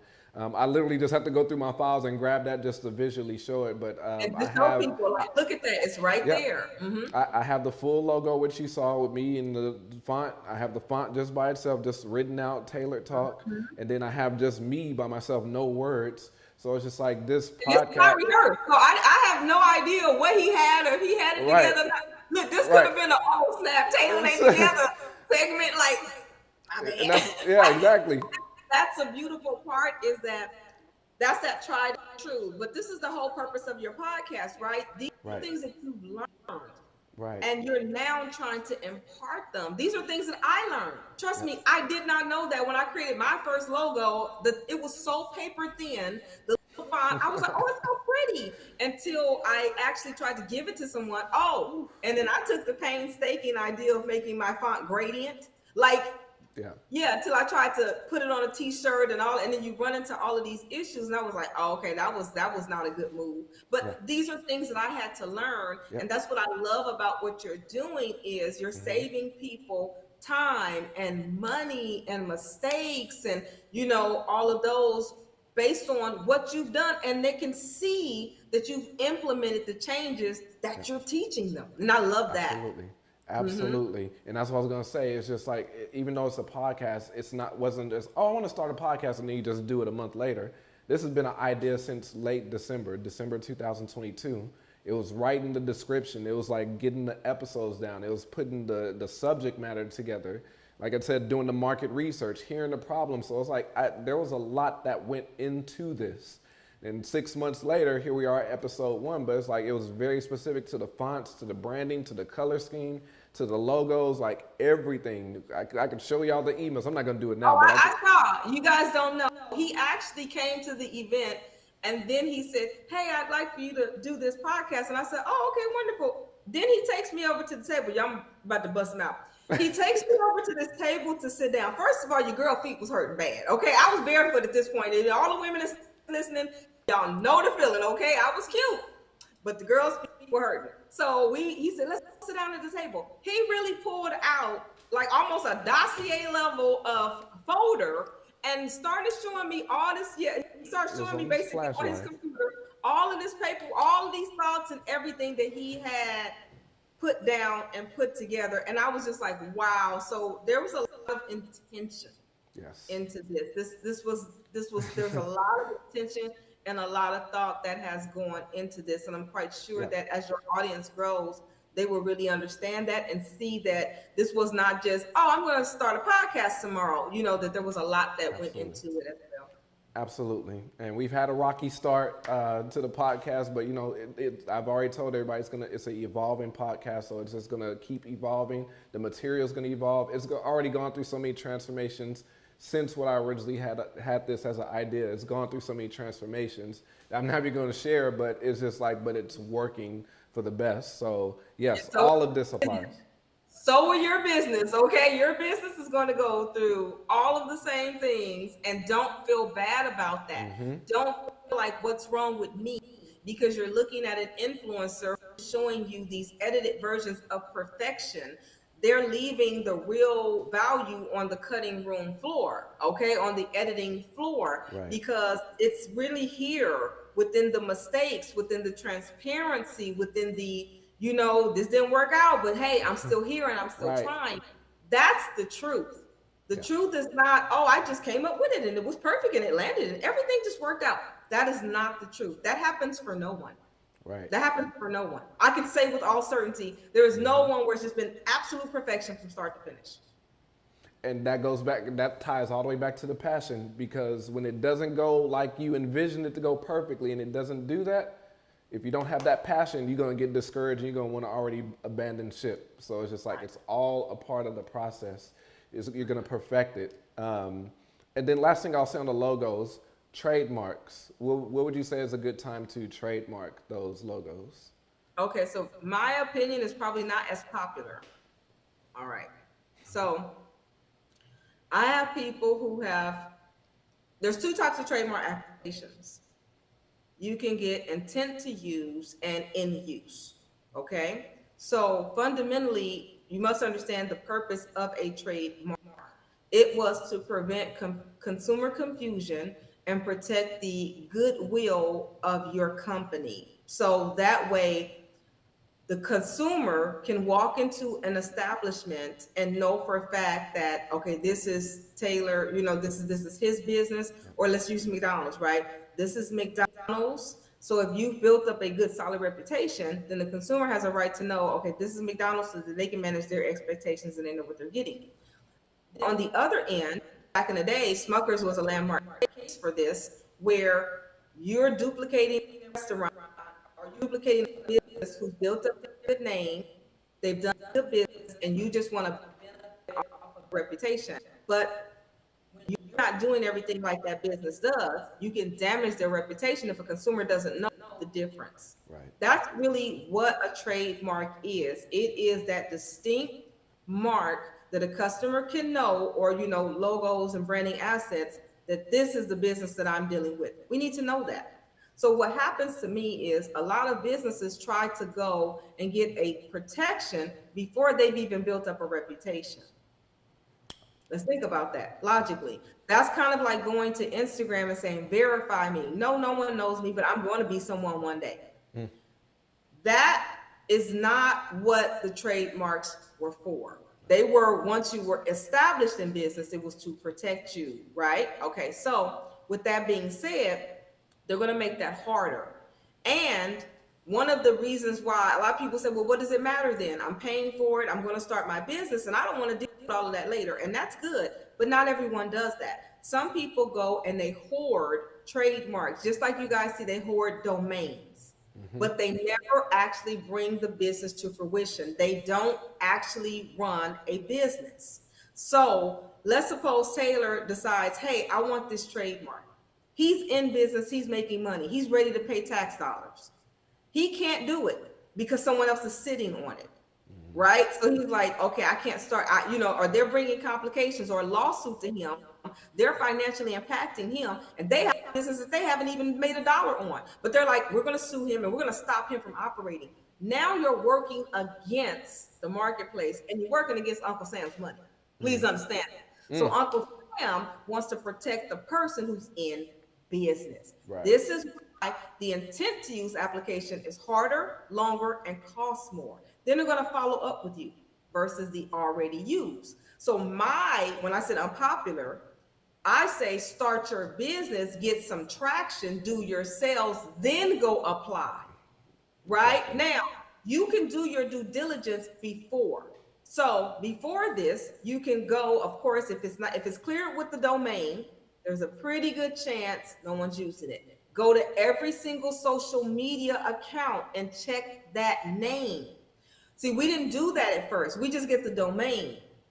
Check the Instagrams and all of that first before you secure the name. You know why? Because you'll go to your state or your city or your county, you register, you'll go get the domain, and then you'll be like, oh my God, somebody's got that name on Instagram. Yep. And now you have to be Akanundrum.com, Akanundrum _ Akanundrum 345 over here.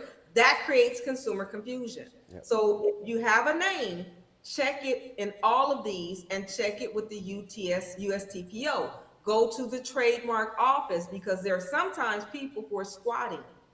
They're not using it, but they own it. So you also want to check it against the viability that you may have conflict. So if somebody's really close to you and they're in your class, you might want to avoid that name too. Okay? So do those first.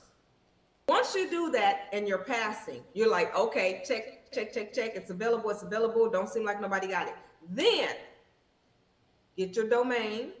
Go and register on every single platform, even if you're not going to use it because people will extort you. Once you start making good money, they'll go register that name. Okay? So put it on every single platform, right? Register it there. And then you also want to make sure you get the Gmail. Not to say to use it, but still get the Gmail anyway. Get the Yahoo account, okay? So get the Taylor@gmail.com, at yahoo.com, plus the one that they give you with your domain. Because again, someone will go and get that Gmail and then try to extort your customers later if you do really well. Once you've done this, you make some sales. You get some traction. Hashtag your business name every single time. This is going to feed into the natural organic algorithm. So if it's by design, if you were to search right now, the Black Virtual Mall, I'm on page 1, 2, 3. I come up out of about 20 postings. I promise you I'm going to be 17 of them. I have not paid Google a dime. Not a dime. Because all I did was post in that name, and it's organic, right? And the reason why is because if I start right now, I have not trademarked the Black Virtual Mall, right? But I'm sorry, there's a little bit. Oh, you're good. If I have not trademarked the Black Virtual Mall, but here's the thing, you won't be able to, because when you go to register, and they're like, "We want to trademark," you say the Black Virtual Mall. The Trademark Commission is going to do the first thing. They're going to go and see if that domain is taken. That's a red flag for them. Then they're going to go and do a Google search. I know because I've read the reports when they've rejected people. When you do a Google search, I'm on page 1, 2, and 3. They're gonna be like, no, you cannot trademark this. This business is in use, and I haven't even spent a dime. You see what I'm saying? I haven't spent a dime.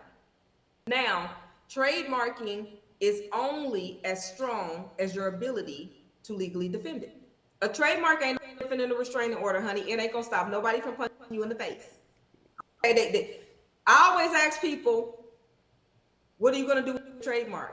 and they say protect. What do you mean protect? Well, I'm going to protect it because you can't use it. Who going to stop me? Then it's like, well, what do you mean? Okay, so let's suppose I use your name. You will get the one protection hedge. You have a trademark and you're on social media. You can show that to Instagram. It will take me down. But let's suppose I just have my website up and I'm selling your stuff and your t-shirts and your logo, whatever you've done. And then you're going to send me a cease and desist. And you say, hey, that's my t-shirt. That's my stuff. Stop selling it. And I say, no. And you say, what? I say, no, I'm not going to stop selling it. What you going to do about it? What are you going to do? Process. People never worried about. See, they never think about that part.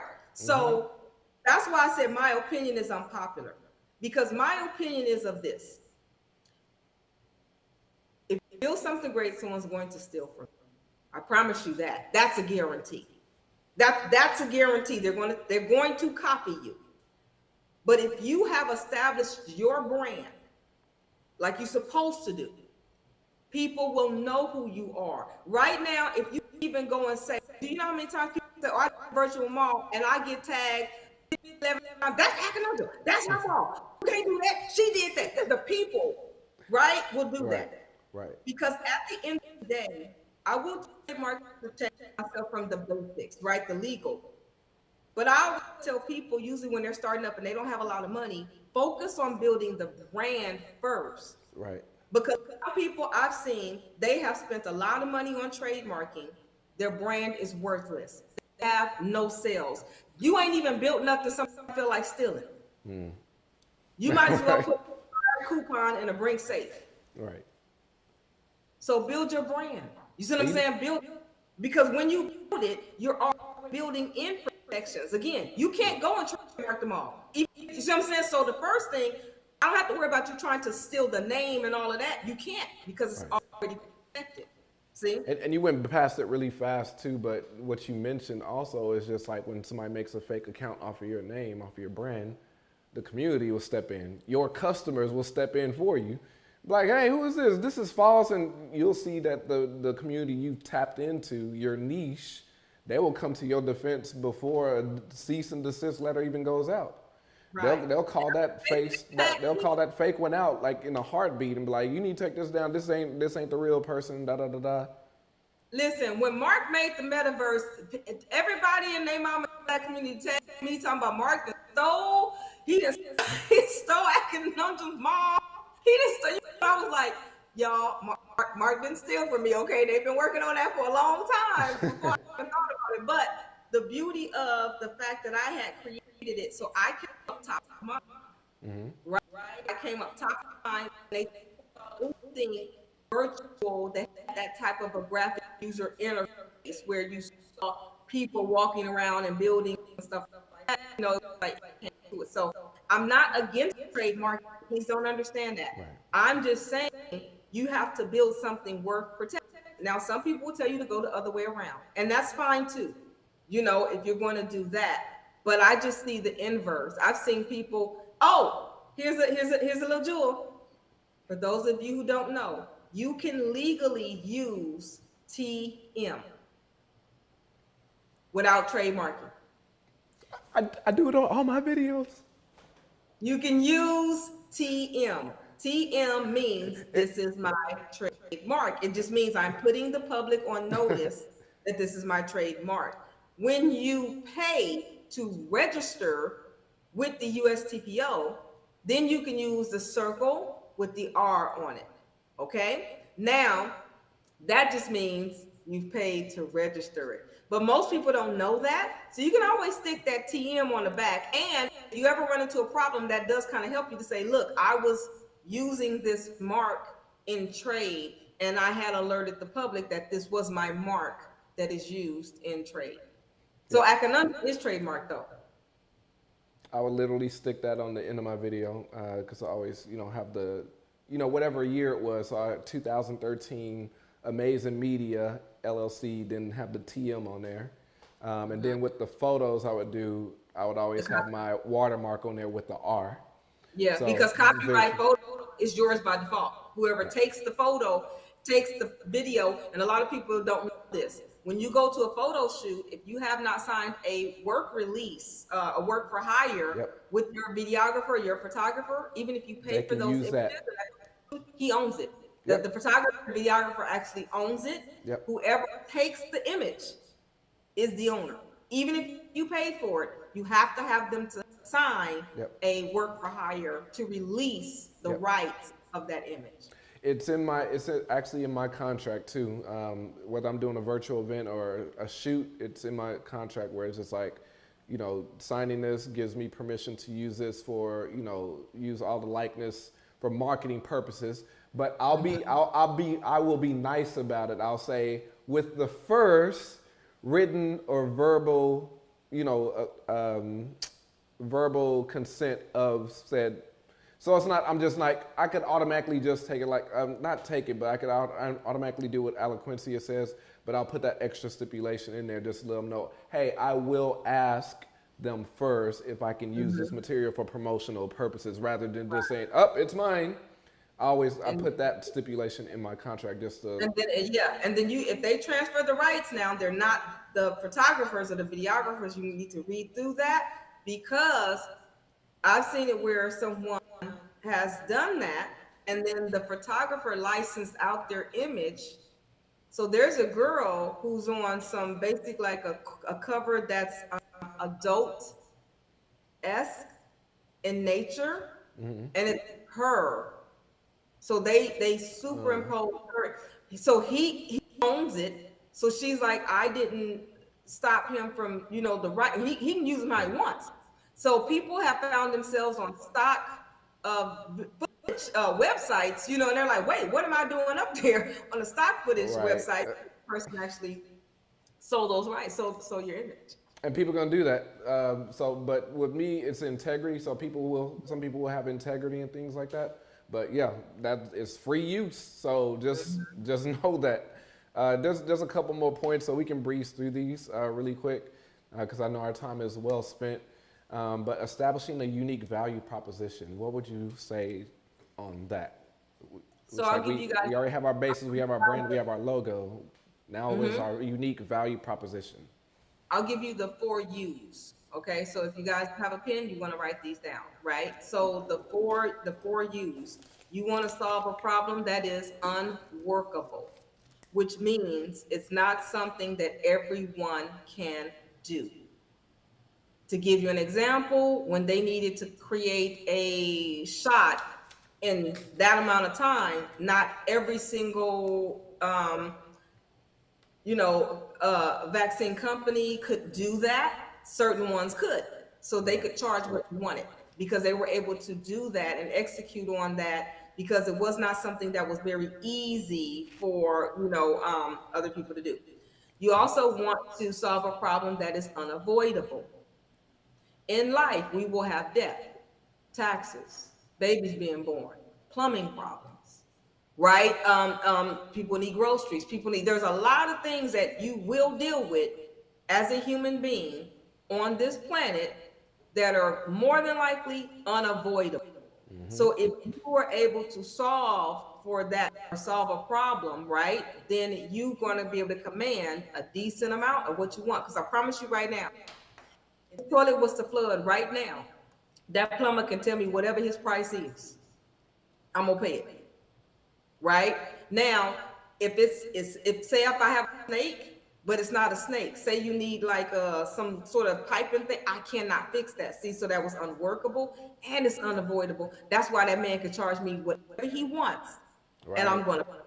Okay. Now, urgent. If you solve a problem that is urgent. So when the government said we need PPE right now, whoever can solve that. When they have a hurricane, and you the person that got the tarp and the water and the generator, you can charge, you know what I'm saying, whatever it is. So it's an urgent problem and it needs to be fixed now. Going back to the plumber, I can't fix it. So I couldn't avoid it and I need it done right now. You know what I'm saying? So right. He can charge me what he wants. And then the last U is underserved. So when you go into a hyper niche where, say, you have a big and tall man's clothing store, these the outliers. These are people who live on the fringes. So no one was really serving that community. He gets to dominate. When Fenty came out with the makeup and she did all those shades of darker hues, right? Then guess what? She grabbed a large market share of underserved women in different hues. So if it's an underserved market, now mind you, will it be a smaller market segment? Of course it will. But if you're dominating in that, they're rich in inches. Okay. So Yes, instead yes, of yes. that, you get to be the main person in that. Now, if this plumber is a 24-hour plumber and the rest of them are not, that's another underserved. So he's serving the people who have a 2 a.m. plumbing problem. So again, see how that plumber, he can charge me. If this happened at 2 o'clock in the morning, I swear to God, he could name his price. You would think we was on The Price is Right. You know what I'm saying? So he could name his price. Yep. Do you understand? So see how that goes? So Yep. you are trying to, like you said, figure out what was, I forgot what's the question. It's exactly how What you is your say. unique value proposition? Unique value prop, exactly. Your unique value prop. You want to try to do at least one of these things. The more of those you can do, the better. Yep. Okay. Absolutely. And I just love the organic flow of this conversation because look at the next point right there. Listening to your customer, being able to pivot. I have to speak on this right now because everything Alquincia just said, let me bring that back up. Unworkable, unavoidable, urgent, and underserved. That was literally my company's pivot during COVID. You know, we're a video production company first before COVID. When COVID hit, you know, we depend on in-person events. So we're mainly like in convention centers and things like that, doing conferences, music videos, whatever it might be, everything that's centered around digital content. You can still hear me, right? Yep. Perfect. Okay. So when the pandemic hit, I've gone through all kinds of obstacles all throughout entrepreneurship. So when the pandemic hit, I was 10 years in business. That was the first real just big challenge because when they canceled South by Southwest, I'm from Austin. I'm born and raised in Austin. South by Southwest is usually my company's bread and butter. All those companies come in and they do their own separate activations. I get hired to do so many different venues and things like that. So I already had 5 contracts on. So when they canceled South by Southwest, I lost 5 contracts in one swoop. So I had 2 interns at the time, but I was worried, but I was like, there's still contracts outside of South by Southwest. But when the government shut down everything else for the rest of 2020, one by one, clients were calling in and canceling the contract. So long story short, I had to put my critical thinking hat on. And since I'm well versed in technology, I love technology just like Alquincia, I just started looking at different platforms. I looked at the data first. I was like, okay, everyone's inside. Everyone's going to be online, obviously. But everyone is Zoom fatigued, including me. So what are some other alternatives? Ultimately, I was invited to an event called Quarantine Con. It was on a unique platform called Hopin. I saw the interface of that. Like I attended as a regular attendee, had no idea what it was, but I remember just being fascinated with it because I love looking at the configuration of different things.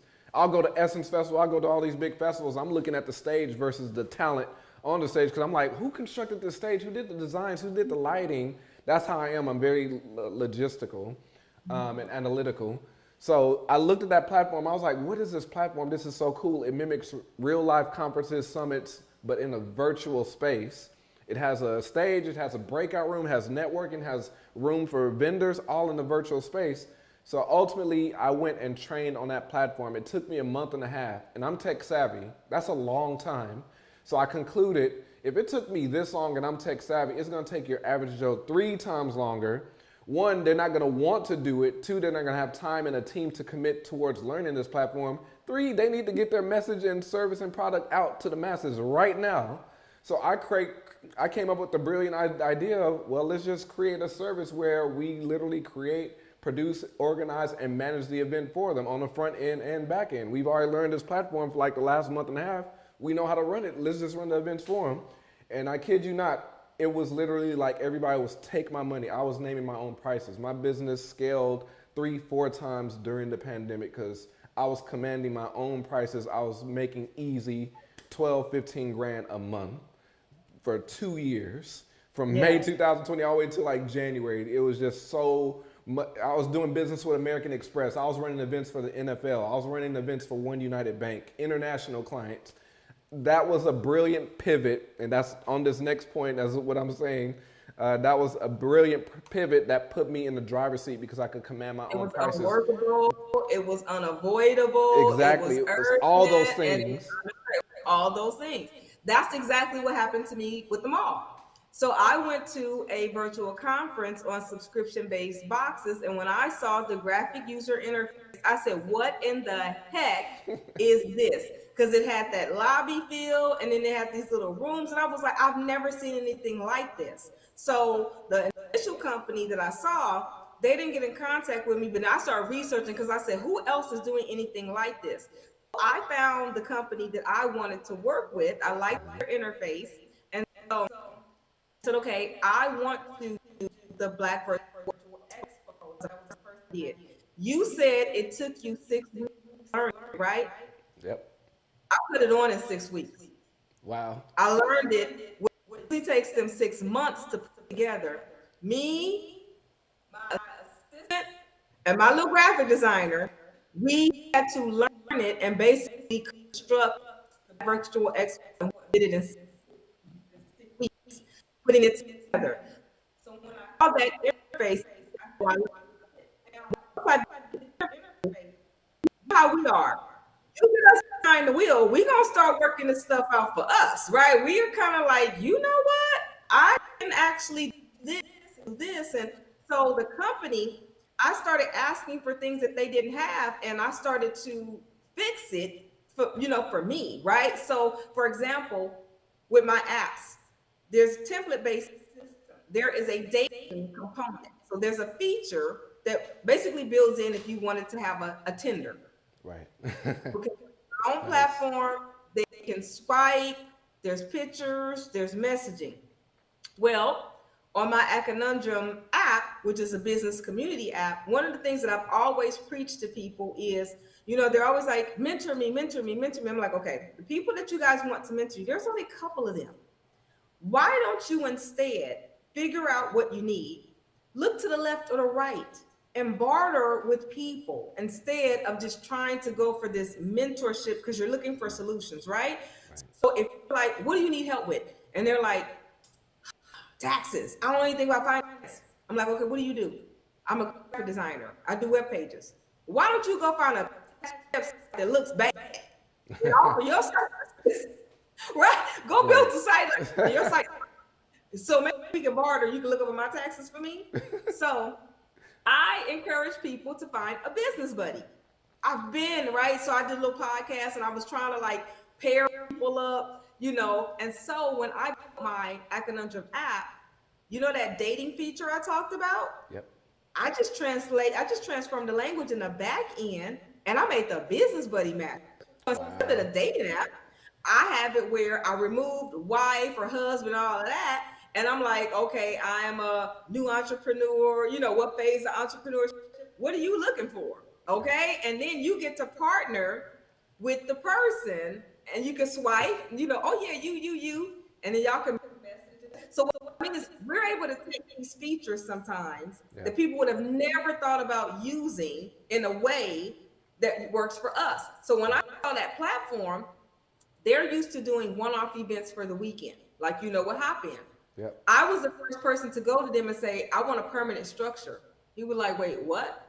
I said, yeah, I want to build on. They were like, we've never done that in the 11 years we've been in business. And I was like, yeah, okay, well, I want to build a permanent mall.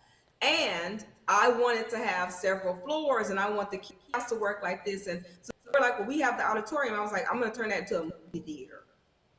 It was like food court. Well, how are you going to do that? And I was like, look, people use Uber Eats. Just connect the Uber Eats link, honey. So when you go over there, you just go to, it's going to open up Uber Eats in your phone, but you can order. So it was reimagining and then using their tools. No one has ever done that. They featured me. They had me come out and speak their company to say, listen, we've never had anything like that. Oh, Candyland, I got to tell her to update her video. She has it set on private. So what I wanted to do, like you said, during the pandemic, I noticed that 41% of Black-owned businesses closed. Yep.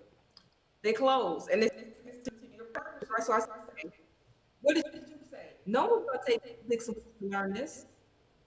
And I knew that the Black-owned businesses that were shuttered depended on walk-in traffic, who were not online, who didn't know how to point and TikTok and reel.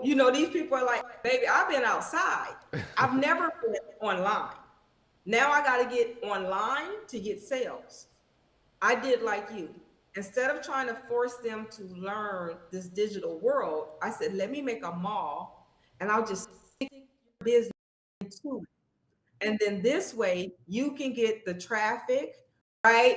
We can do the promotion. You can get all of these things. And then it'll actually, like, if you click view floors, click the view floors at the top one. If you click view floors at the top, and then you do, maybe that's in the video, but if you click view floors and then you click premium. Video, got you. Okay, I didn't know.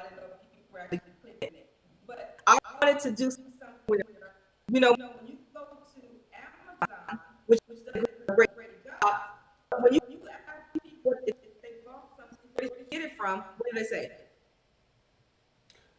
They say Amazon. Right. Like if I ask you right now, where did you buy that from? Like Amazon. Yeah. So I also decided, see those little booths and how it's all branded out. So you see that company's brand, that company's name. And when you do go to that to do that transaction, it takes place on their website. So it actually so they get the data, the analytics, they get all of that, and there's no consumer confusion because that transaction ends, that digital receipt is that company's name. Yep. So you get to know that company. I'm not trying to have them be beholden to the mall. You know what I mean? That wasn't the thing. So I did exactly what you did. We both saw this amazing platform and we said, oh, no, honey, there's something on to this. Oh, yeah. And we decided to jump and transform it. So I'm proud of you for seeing that. I'm proud of you too. I'm proud of you too, because that was a screen recording of me actually playing with the website. I was on it for 30 minutes and I was going through all the different rooms, but definitely everyone visit the Black Virtual Mall. I actually went into the theater section also and I watched David Banner's interview regarding podcasts, what he was saying about, how Black people need to get their own podcasts and monetize, use our voice to monetize. And there's a lot of opportunity and money out here with podcasts and using our voices. So it really is like you would go into a mall, but in a virtual space. So it's like every store has their own storefront. There's a lobby, like she said. It really is something to behold. So kudos to you as well, Alquincia, for pivoting. That was an awesome job. And what I always told my team is I was just like, this new event management service, because that's the name of our pivot service. I was like, this new event management service, I was like, this isn't a COVID service. I was like, this is a service we're going to offer for the life of my company. So even though virtual events. Because exactly, hybrid. Yep. What they realized during COVID was people who did in-person events, when they got that reach, and they saw that, okay, this customer is in New Zealand who would have never traveled, to see me. They were like, okay, wait a minute. I know in Vegas, they have a car show. And overall, they would get about 25,000 people during the auto show to come. Yep. Well, when they did it online, they got 300,000 people. And they were like, there's 3.8 billion people on the internet today. So now, if you think about it, they will still, go back to the in-person. But if they always make that accessible for those international customers, that's just a smart move. Yep, because we called it virtual event management services at first, but then I just renamed it to event management service because we're evolving with everything. So it's like hybrid events are the thing now. And of course, since we were a provider, we went and got all of those data and statistics. That's how I got those contracts. I solidified those contracts because I was showing them the statistics. It's like, look at what our clients, the past events we've done for other clients, look at the returns we're giving them as far as the viewership the interactions, the engagement. So it's like we start implementing. I didn't sit on my laurels. I was already like implementing other stuff. I incorporated like customization. So even just like with the presentation, just what you see around outside of our own window. So I was able to implement 4K renders and things like that, like 8K renders. So it's like live graphics going on while speakers are just speaking. So I was able to make it live, the event more engaging to viewers, so they're just not looking at floating boxes behind a black background. Because I knew big companies like the NFL, American Express, their importance is branding with them. They want their imagery all over everything. So I was always pushing the board, even though I had found something that was working. I was commanding my own price and things like that. I was still looking ahead as far as like, okay, let's start offering them more. Let's start implementing gamification. Like, let's start offering live DJs. Let's start offering them a concierge service that'll help them with their speakers, with the programming. So it really put us in the driver's seat for a while. And it gave you so much more. And two, just trying to implement. So I know that for me on Clubhouse, one of the things that I had solved for, that a lot of people were trying to solve for, and a webinar that I had was, I had the first webinar where I actually sent you food of your choice and drink. And everybody was like, wait, how did you do that? Because it literally said, I'm going to send you food and drink of your choice. And have the virtual lunch. So I'm talking to people and they're saying, wait a minute, how did you do that? Because we're trying to solve for that. She's like, I'm trying to put on something with the Oscars and we're trying to figure out. So what are you trying to do? She was like, well, this is the menu and we're trying to send them that. I said, that's the problem. You can't do that. Yep. You got to think outside of the box. You're trying to use the antiquated model. So what I did for my webinar, quick hack, was I said food and lunch of your choice, and drink of your choice. Well, when you logged in, I said, okay, here is your Uber Eats voucher code. Please go and order your food and your drink and have it delivered at noon so we can all have lunch together. And so... What did that what did that do to them, Alquincia? Did that make them excited for the event? Very, very, because I did the same thing.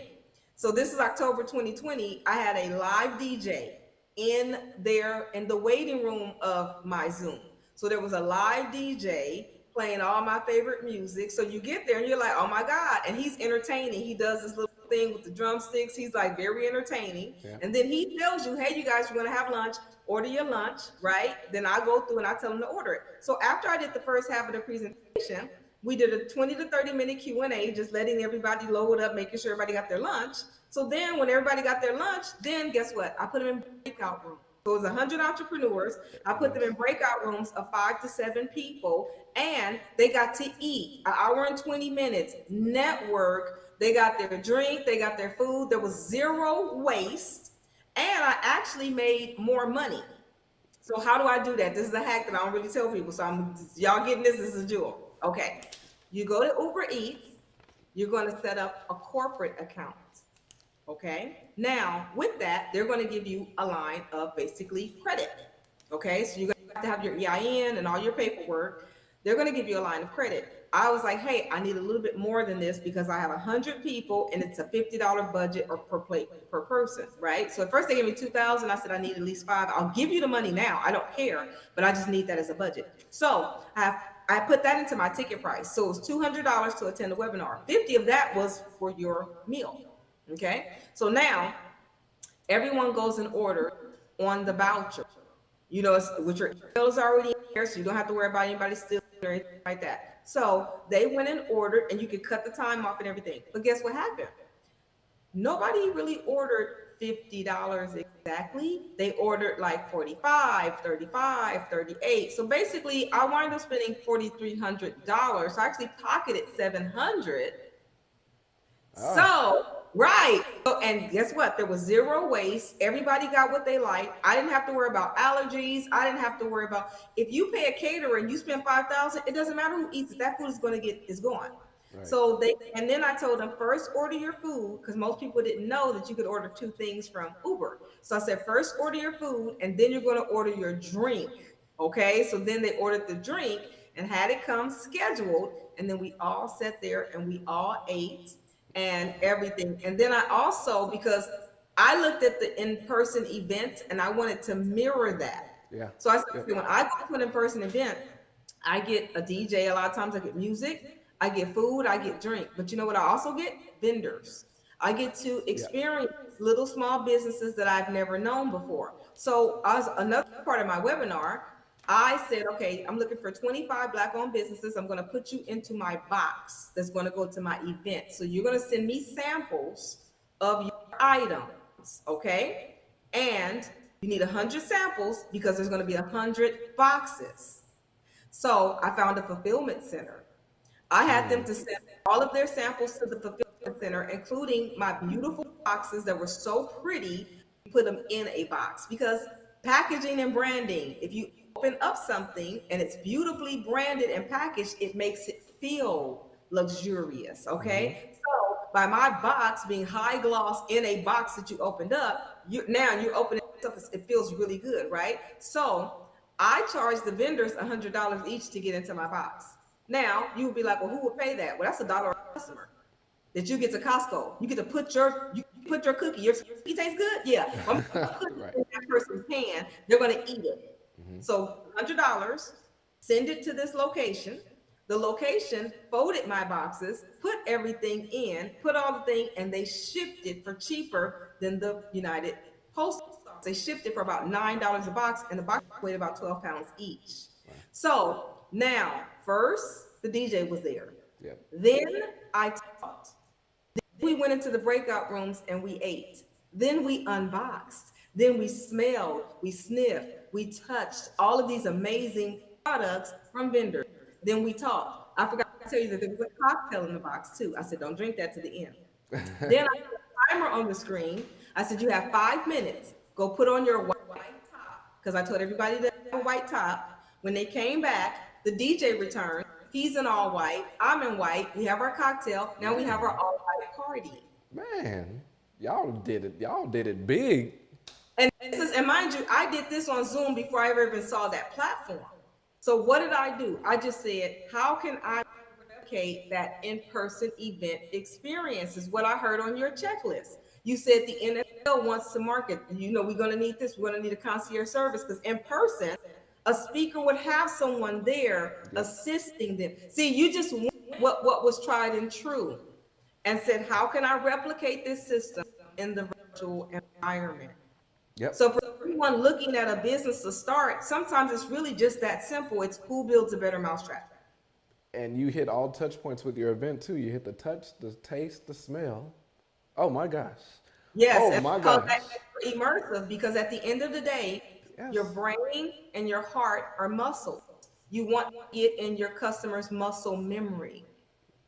Smell and taste and sound are the easiest ways and the strongest tires to memory. So when they open the package and they smell, when the DJ played the music from the 2000s, I'm now in their muscle memory as an experience, right? So even when I talk about it, you should see, oh my God, it was so. That's when we talk about branding, that's the effect. That's the emotional effect that you want to lock in with your customer. Everything else after that is just a gentle reminder. My logo is a reminder. My name is a reminder, a trigger that emotion. Yep. People might forget what you said. They might forget what you did, but they will always remember how you make them feel. Facts. Wow. And speaking of that concierge service, because like you said, I just kept putting the pieces in place. So even with that concierge service, it's just like, it was a match made in heaven. Shout out to Lena. Lena runs her own concierge service, but we found each other on Clubhouse. And what I discovered is she doesn't like the AV production side of things so much, but she loves the planning, programming side and working with speakers, the concierge stuff of events. I'm the opposite. I so much don't like the programming, planning side and concierge and all that kind of stuff. I'm more on the AV production side. That's the part I love. So it was just like, oh, you do this that I don't like to do. Oh, you do this that I don't like to do. So guess what that formed? Perfect. That formed a partnership, which is our last point. So we got into a partnership because we're still partnered with that concierge service, but we was able to have more of a service offering to those bigger clients. It's just like, hey, did you consider a schedule? You'll be surprised how many people did not consider like putting breaks in between schedules. They literally had speaker after speaker after speaker after speaker after speaker. It's just like, this is a 6-hour event. I was like, you are literally going to tune people out. I was like, you got to have a buffer. You got to have games in between. You got to have a live DJ. You got to have a break. You got to have like lunch. What was that? I said, can we go to the restroom? Like, I know. So I was like, did y'all consider this? Well, no, Collin. I mean, we're new to this, and I was like, okay, we have a concierge service, and they'll actually help you with this, because we're gonna from that consultation, from that concierge service, that's gonna produce a run of show. That run of show is gonna be handed over to us, where we'll execute everything, line by line. But yeah, you need to incorporate, like, we need a buffer even as a production company, because we're gonna have to usher in one set of speakers, usher them out, and bring in another speaker. So there needs to be a commercial plan. There needs to be intermission. It's like they didn't consider any of that. So by partnering with the concierge service, it just made sense. And it was just always thinking ahead. And like you said, it logically made sense. It's like, hey, it works, so let's just implement this, integrate it, and it turned out into a great experience for everybody. Referrals were out the roof because we really wasn't advertising. I did market, but most of it was coming from organic. It was just clients we had served. They was telling their other friends who was putting on virtual events, like, go use Collin, like, use Amazing Media. They know what they're doing. They're doing everything. So just seeing the parallels here is just like, wow, kudos to you. But yeah, partnerships.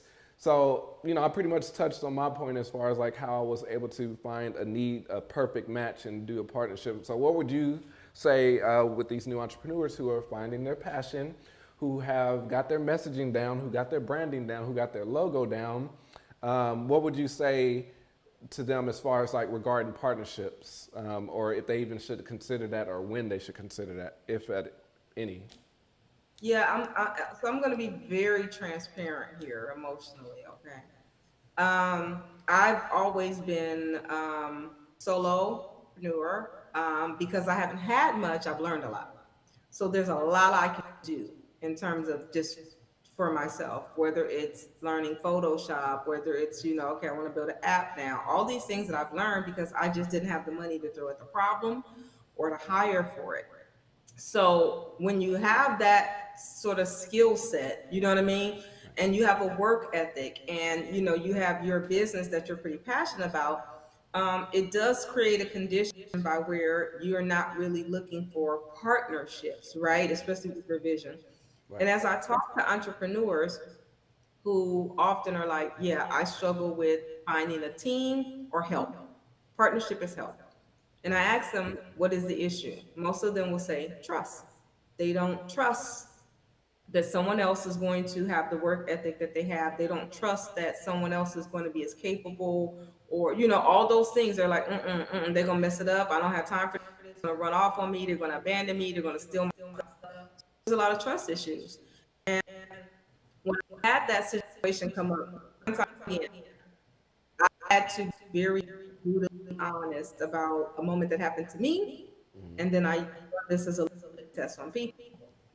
Ask them, okay, so do you trust your discernment?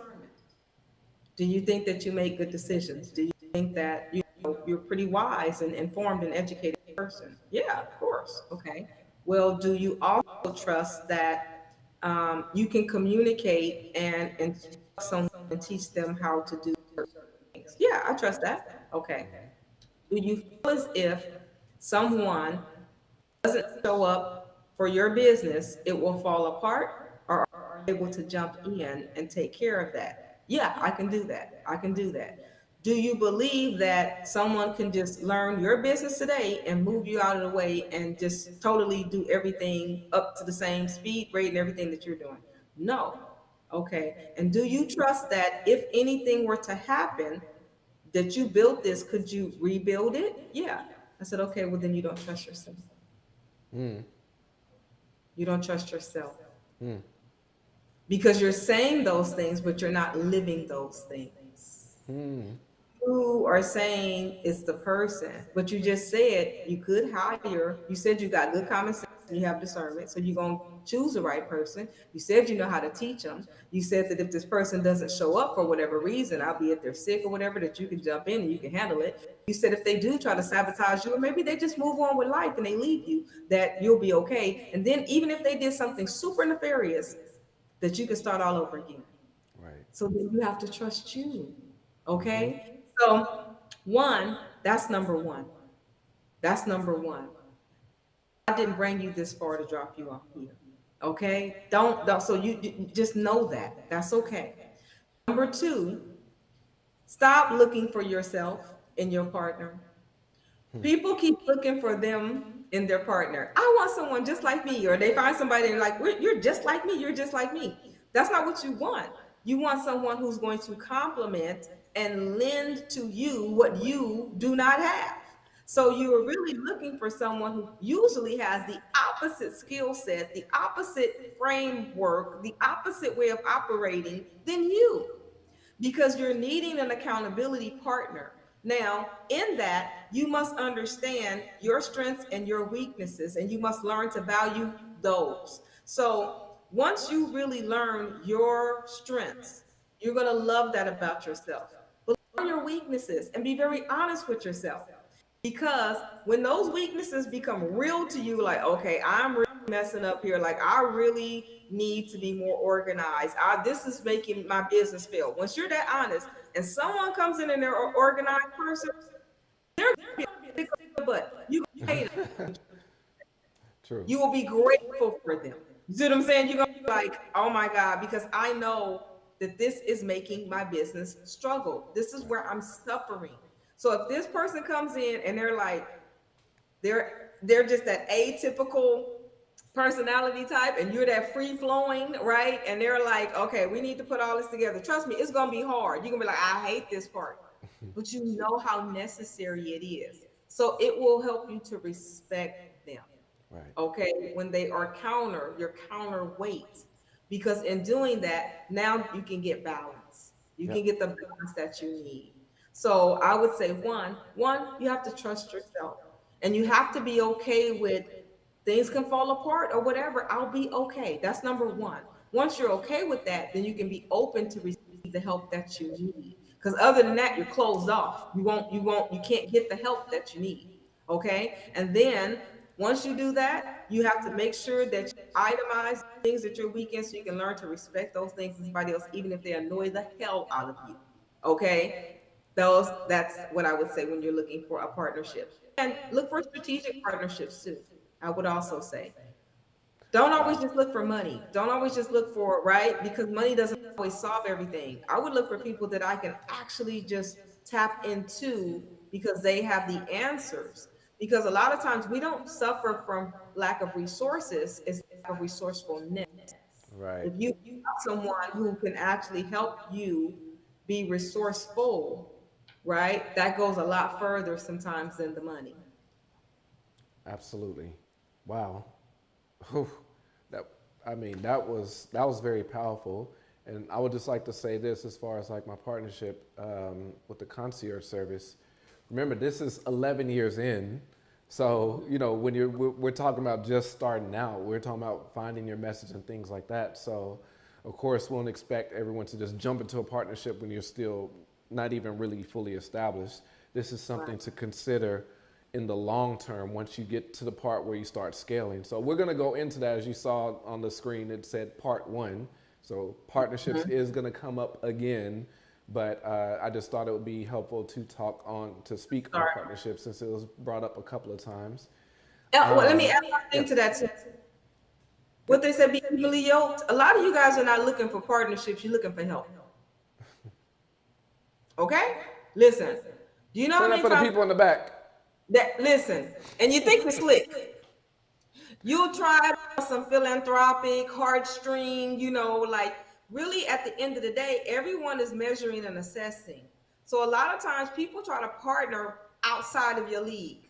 It's Because not time, what does that look right? like? What does that look like if they are doing that? If they're just looking for help? Typically, It it's looks one like person doing more than the other. right. Because at the end of the day, take it from a real estate analogy. My brand, I have brand equity. I have goodwill. I have years of trust. I have a lot of things that you can benefit from that's going to expedite your process, right? So right now, when you want to partner with someone and they have a bigger, much bigger following than you, they've worked out the logistics and the kinks, right? You have to always think about this being reciprocal. What do you bring to the table? Like, how are you benefiting this partnership? Because what it really looks like is, hey, help me climb up. Help me get there faster. Give me all of your time, your resources, and everything else, your connections, and help me. They're like, okay, so what are you going to do for me? You don't really have anything. Then all you have is a guilt trip. Yep. Right? Oh, come on. You don't want to help nobody. Help somebody up. Help somebody up. Ooh-wee. When people come to you looking for mentorship, this is why I advise against that strategy. I don't know who changed this narrative on mentorship, but I get people who don't know me, I've never talked to, they watch the video and they're like, hey, can you mentor me? Now, on the surface, most people would think that's flattering, but I want you to really consider what you're asking. To me, and this is probably why I don't take it the way other people do, mentorship has never been transactional for me. That it's never been you pay me some money and I talk to you. That's a consultation call. Right. To me, mentorship is access to me almost unlimited. Mentorship is a real relationship. Mentorship is a call without a timer on it. Mentorship is me and you really getting to know each other, and I'm trying to pour everything that I can into you. So when you don't know me, you don't know me from Adam, and you say, hey, can you mentor me? I don't even know you. You know what I mean? Like, so a lot of people don't think about that in terms of the severity of the relationship. So I tell people, when you're really looking for something, I'm talking about real. Now, if you want a consultation call, we can do that. You want a 2-hour call, you got some strategy, we can do that, right? But you're asking for a relationship with someone that you do not know. And I don't know who gave people just like, yeah, just go and ask them for mentorship, right? I went to a convention and Damon John was there, and a young man asked him, Damon, can you mentor me? Young man was 16 years old. The whole room said, oh. Now, mind you, Damon had talked about how he had a life-threatening cancer that he was fighting off, that he's accomplished everything he wants to, and what he wants right now is time to spend with his children. That's what matters to that man more than anything right now. Right. This young man said, mentor me. He said, okay. He said, question, I have 3 books. Have you read any of them? No, I was going to get around to it. See, you don't understand how that looks to the person, right? Like, you're asking for my time. You don't even consider me enough to like read my backstory, really know who I am. What you're seeing is Damon can take me to the next level. So when you're looking for mentorship and partnerships, I would say be fair in your assessment. If you go, I do something I call give before the ask. Yeah. And I People think who I study, that I appreciate, I watch them. I consume every video, every interview, I watch this person. And then I show up when they make themselves available. And I don't show up on, look at me, look at me. I'm analyzing what their efforts and their goals are, and I see if I have anything that I can add into that, right? I offer, like, you know what? Hey, I know that you're trying to be on different platforms. You know, there's an app called such and such that you can do that with. I saw that you were trying to do this. I start to give. I start to give. They have an event, I'm promoting it. They have an event, I'm sharing it. They have content, I'm sharing it. I figure out what their goal is. And you know what winds up happening? I'm going to get on their radar. Then they're going to say, hey, what's going on? What are you up to? You see what I'm saying? That's an organic way. If you can't do that, why would you want mentorship? You see what I'm saying? You got to work on that relationship. Right. Yep. And that's the partnership. If you know you're going in uneven health, be transparent. I know I don't have what you have. But guess what, honey? Ain't nobody gonna work harder than me. You see what I'm saying? Listen, you got me at your disposal. I will be moving the chairs at your event. How do you need me there? Right. You see what I'm saying? What you need me to do for you if you can help. Wow. This was great advice. And that's what I was about to say. Partnerships are literally like a marriage.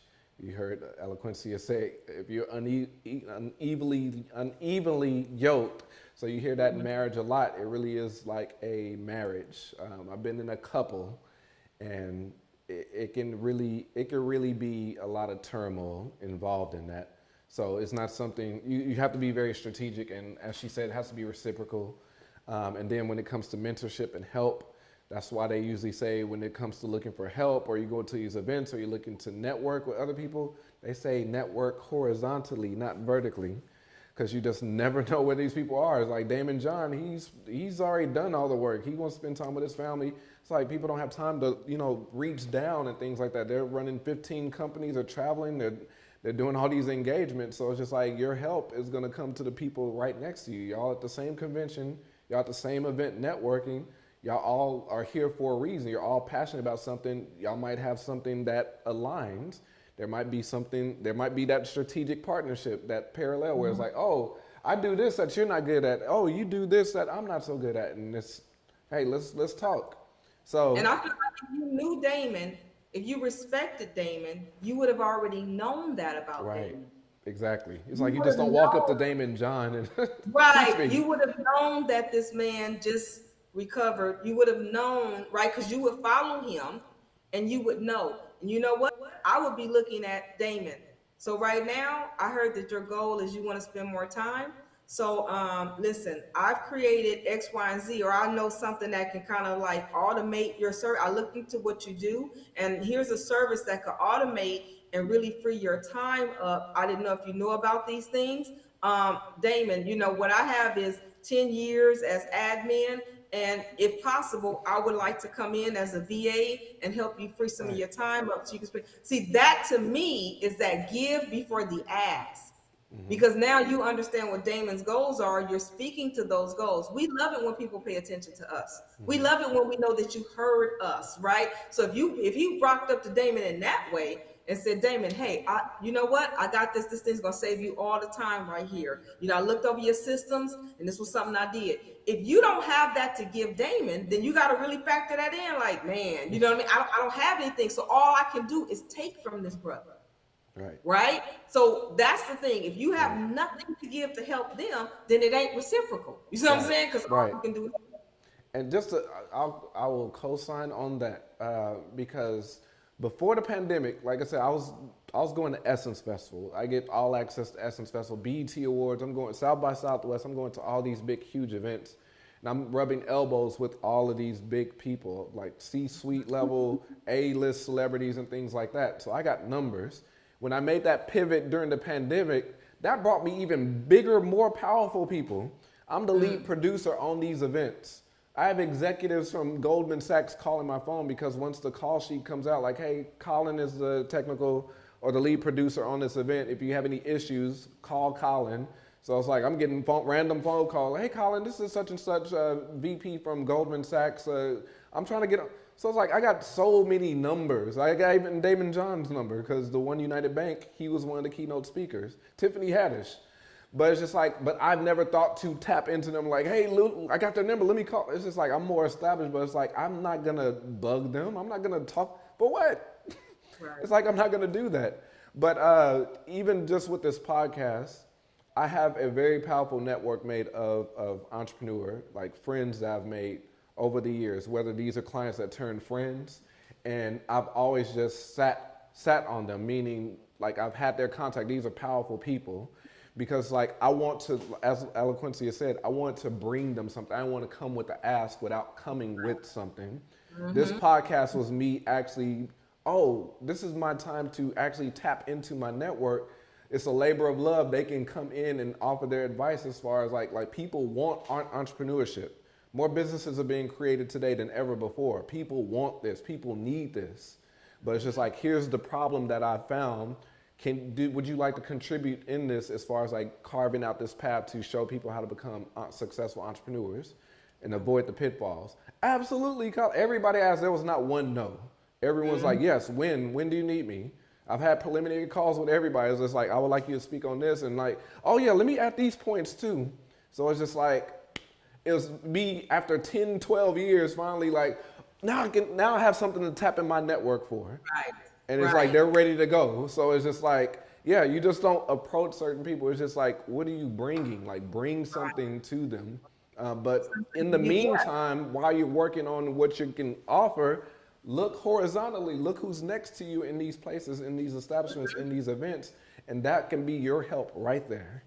Right. And that's how people, you see that you're like, oh, they have these circles of people. Yeah, because most of them rose together. You know what I mean? Most of them actually kind of came up together. You didn't see that a lot of times in the background. And that's why they have those close relationships where they can always like call on their friend if they're doing anything, because most of them came up together. And it's not to say that people don't want to do things that are philanthropic. They do. But it's the entitlement, like you just don't rock up to somebody with like, hey, mentor me, or, this and this and this. It's because people do, like the people that you're asking, they're going to give. And guess what? They're thinking about giving and giving back. Everyone, typically would love to have the opportunity to do that, right? But at the end of the day, that still is going to help them to be visible, because it's going to help people to understand the goodwill of their brand, or sometimes promotional opportunities, or the direction. Sometimes it'll be opportunities for them even to be showcased or be seen in front of an audience of people that they haven't been around. Sometimes it's just them being able to tell their story their way, not just the news telling their story, right? So it's like you're still giving something to them, because even if it's nothing but an opportunity to give back, that is still them, you know what I mean? Getting something. And you thought of them to say, you have value, you have a voice, and you know what I mean? I think that we need to hear from you. Because most people who've arrived at greatness, at some point in time, they do want to give. Yeah, absolutely. Alquincia, and we appreciate you for giving your time to drop all these gems, these diamonds, as we spoke on identifying your strength, interests, and skills, brainstorming business ideas that align with your passion, conducting market research to validate your ideas, developing a brand identity, strategically positioning yourself, creating a logo and brand messaging, establishing a unique value proposition, and listening to your customer, being able to pivot, communication, which is huge, and then of course partnerships, and then of course dropping that bomb of unworkable, unavoidable, urgent, and underserved. That like puts you in position to command your own price, because you are filling a void, a niche that people need answers to. And that's what entrepreneurship is. You are one idea. You can literally be one idea away from just catapulting to a whole nother level. I'm sure people figured out through your story tonight, but won't you tell the viewers where Akanundrum came from? Just okay. So it's really just a play on the word a conundrum and my sorority letters, aka. So it was never supposed to be a brand. Believe it or not, that was just my personal page. And that was it. So it was just it was just a name, right? It was just my personal page. And so as I moved forward and my page grew, it kind of stopped. So I go from having a hard name to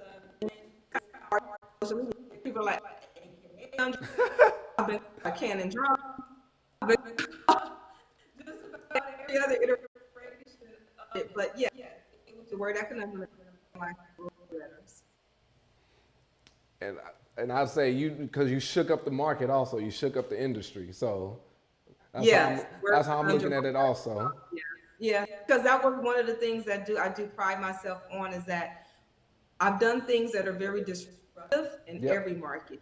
So when people sell things for a certain price point, or when I feel like people are exploiting our people for information, I've gone contrary and I've given it away for free, or I've given it away for super, super cheap. And, and people are like, hey, you're kind of disrupting here. You know what I mean? What are you doing here? And I don't complain. I just be the change I need to see. And I it's just go and do what I feel is fair. And I'm never going to complain. I don't have to expose you. I don't have to talk about you. I'll just go and do what I think is right and fair. and it all works and plays all into your branding. Just with my company name is Amazing Media. I can't tell you how many times people see the work, or I just talk to people and it's just like, wow, that is amazing. Like, your work is amazing. And then I'll like flip my business card around and show them the logo, like, oh, it's always just that's very Yeah. befitting. Yep, you're amazing. So, and it all comes together when you get your branding messaging down and you find out who your niche is. Like, it will literally all just cohesively flow. So, thank you very much. How can people get in touch with you? Do you have master classes going on, workshops? What do you have going on that people can get in touch with you or learn more from you, whether it's mentorship or master classes or whatever it might be? So Akanundrum.com, right? Pretty much everything that I do, I try to make it super simple, right? I'm Akanundrum online, but Akanundrum.com is a link tree style thing where pretty much anything that I have going on, you will be able to keep up with me all in one centralized link and location. My app, the Akanundrum app, you can download it for free. It's on Apple, it's on the Google Play Store, and the app is just Akanundrum. It's, that's it. That's the name of the app. And so in terms of anything that I have going on right now for mentorship or anything like that, I have launched a new program that it's been 3 years making, and it's called Drum Circle. And it came off of Akanundrum. So my followers are the drummers because they march to the beat of their own drum. I just keep them a couple of steps ahead. So they're the drummers. And so we have formed Drum Circle. And Drum Circle is me, one of my proudest solutions. As a solutionist, I've spent thousands of hours in consultation calls, and I've always been a person to try to give people the easy, low cost, no cost solution. And then as I follow up with them, the solutions aren't being implemented. They're not being done. And it just really boiled down to time and the learning curve, right? So what I realized is that people are literally stretched out. As solopreneurs, we're trying to do everything, and that there's this pervading narrative that we live in a time where you have everything at your fingertips. Yeah. But it also means that we have everything at our fingertips. When you couldn't do the job, you would hire out for it. Now you're trying to do it. Before, you hired a tax guy. You know what I mean? Because you were like, hey, that's a tax guy. You hired an attorney. Now you're trying to be an attorney. Now you're trying to be all of these things. You have this graphic program. You're trying to be the graphic designer. And people are making you feel guilty because they're like, it's so easy. It's so easy. But it's not. And so you wind up taking away so much of your time and you're mastering your craft. And so Drum Circle is a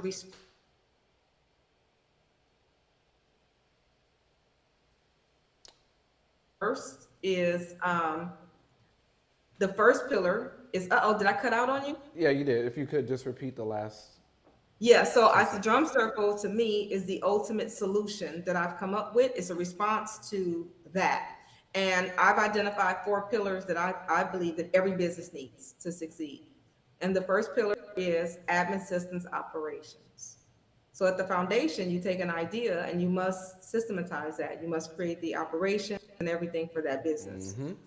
Second pillar is branding, marketing, graphics. So you must have your identity, and then you must have the graphics and everything, because now you have to communicate that your brand is there, your business is there. Yep. Third pillar is customer psychology, customer care, and PR. Because once you brand it and you get your customers, they have to be taken care of. Yep. If not, those customers, they become the PR team, because they're the people that's complaining about your salon. Right. Everything else, right? Yep. So work on them, because that's really the public relations, okay? And then the last is financial, law, and tech. Because once you do these things, you have to make sure that you have those taxes together. You got to make sure that you have those legal parts, right? That security for your website and all of those technical aspects, whatever that is. So those are the 4 pillars. So now, instead of you doing all of that, when you join Drum Circle, it's an 8-week program. It's done for you by people who are all credentialed and educated in that space. Wow. So that's what Drum Circle is. And this is the first time in terms of mentorship, because like I said, mentorship is not transactional for me. I know that's foreign to me. The members of Drum Circle, they have me at 8 weeks at their disposal. They can call me, text me, whatever. We talk, we go over their business, we ideate, we do everything. So now I'm just like, really, all of my time is kind of going towards Drum Circle. Yeah. And so we meet twice a week for 8 weeks, and there's only 8 members. This is not a popularity group. This is not it's 8 people. It's small, it's intimate, it's real, and it's intense. And so that's Drum Circle. And from there, I launched the Drum Circle show. So I've recorded now 12 episodes. I haven't launched it, but it's a podcast and it highlights entrepreneurs. Well, early congrats to you. And I believe what you're providing with the Drum Circle is invaluable. So everyone, the information will be linked in the description of this podcast. Last question before I let you go is, what book would you recommend to future entrepreneurs that will help them in entrepreneurship or life in general? What book would you recommend? Well, to be honest with you, I'm more of a documentary girl. Okay. Right? I love entrepreneur documentaries. But if it was going to be a book, it would be Donald Miller's Story Brand. And Donald Miller's Story Brand, you're going to learn how to communicate your business. Story branding is a method that says basically throughout time, we've told stories. That's how all of our information as human beings has been disseminated. So going off of the structure of script writing, for example, in a script, in a movie, in the first 6 minutes, you have to know the character and their problem. If they don't tell you that in the first 6 minutes, they're going to lose you, right? You want to open that up. So story branding, if you follow that method, is going to even teach you how to pitch your business correctly, which is what you had in there. So it'll be story branding. It's going to teach you how to communicate your business, how to pitch your business correctly. Contagion is another book that I would suggest. Contagion really gets into how things become viral in terms of product and marketing and things of that nature, how it becomes like contagious, you know what I mean? And that. So those are 2 books that I would recommend. Now, if it comes to entrepreneurship and documentaries, my favorite docu-series is The Men Who Built America. I believe it's a 6-part series on the History Channel. And it is going to go over the foundational innovators of America. So it's going to go over Vanderbilt, Rockefeller, Carnegie, Ford.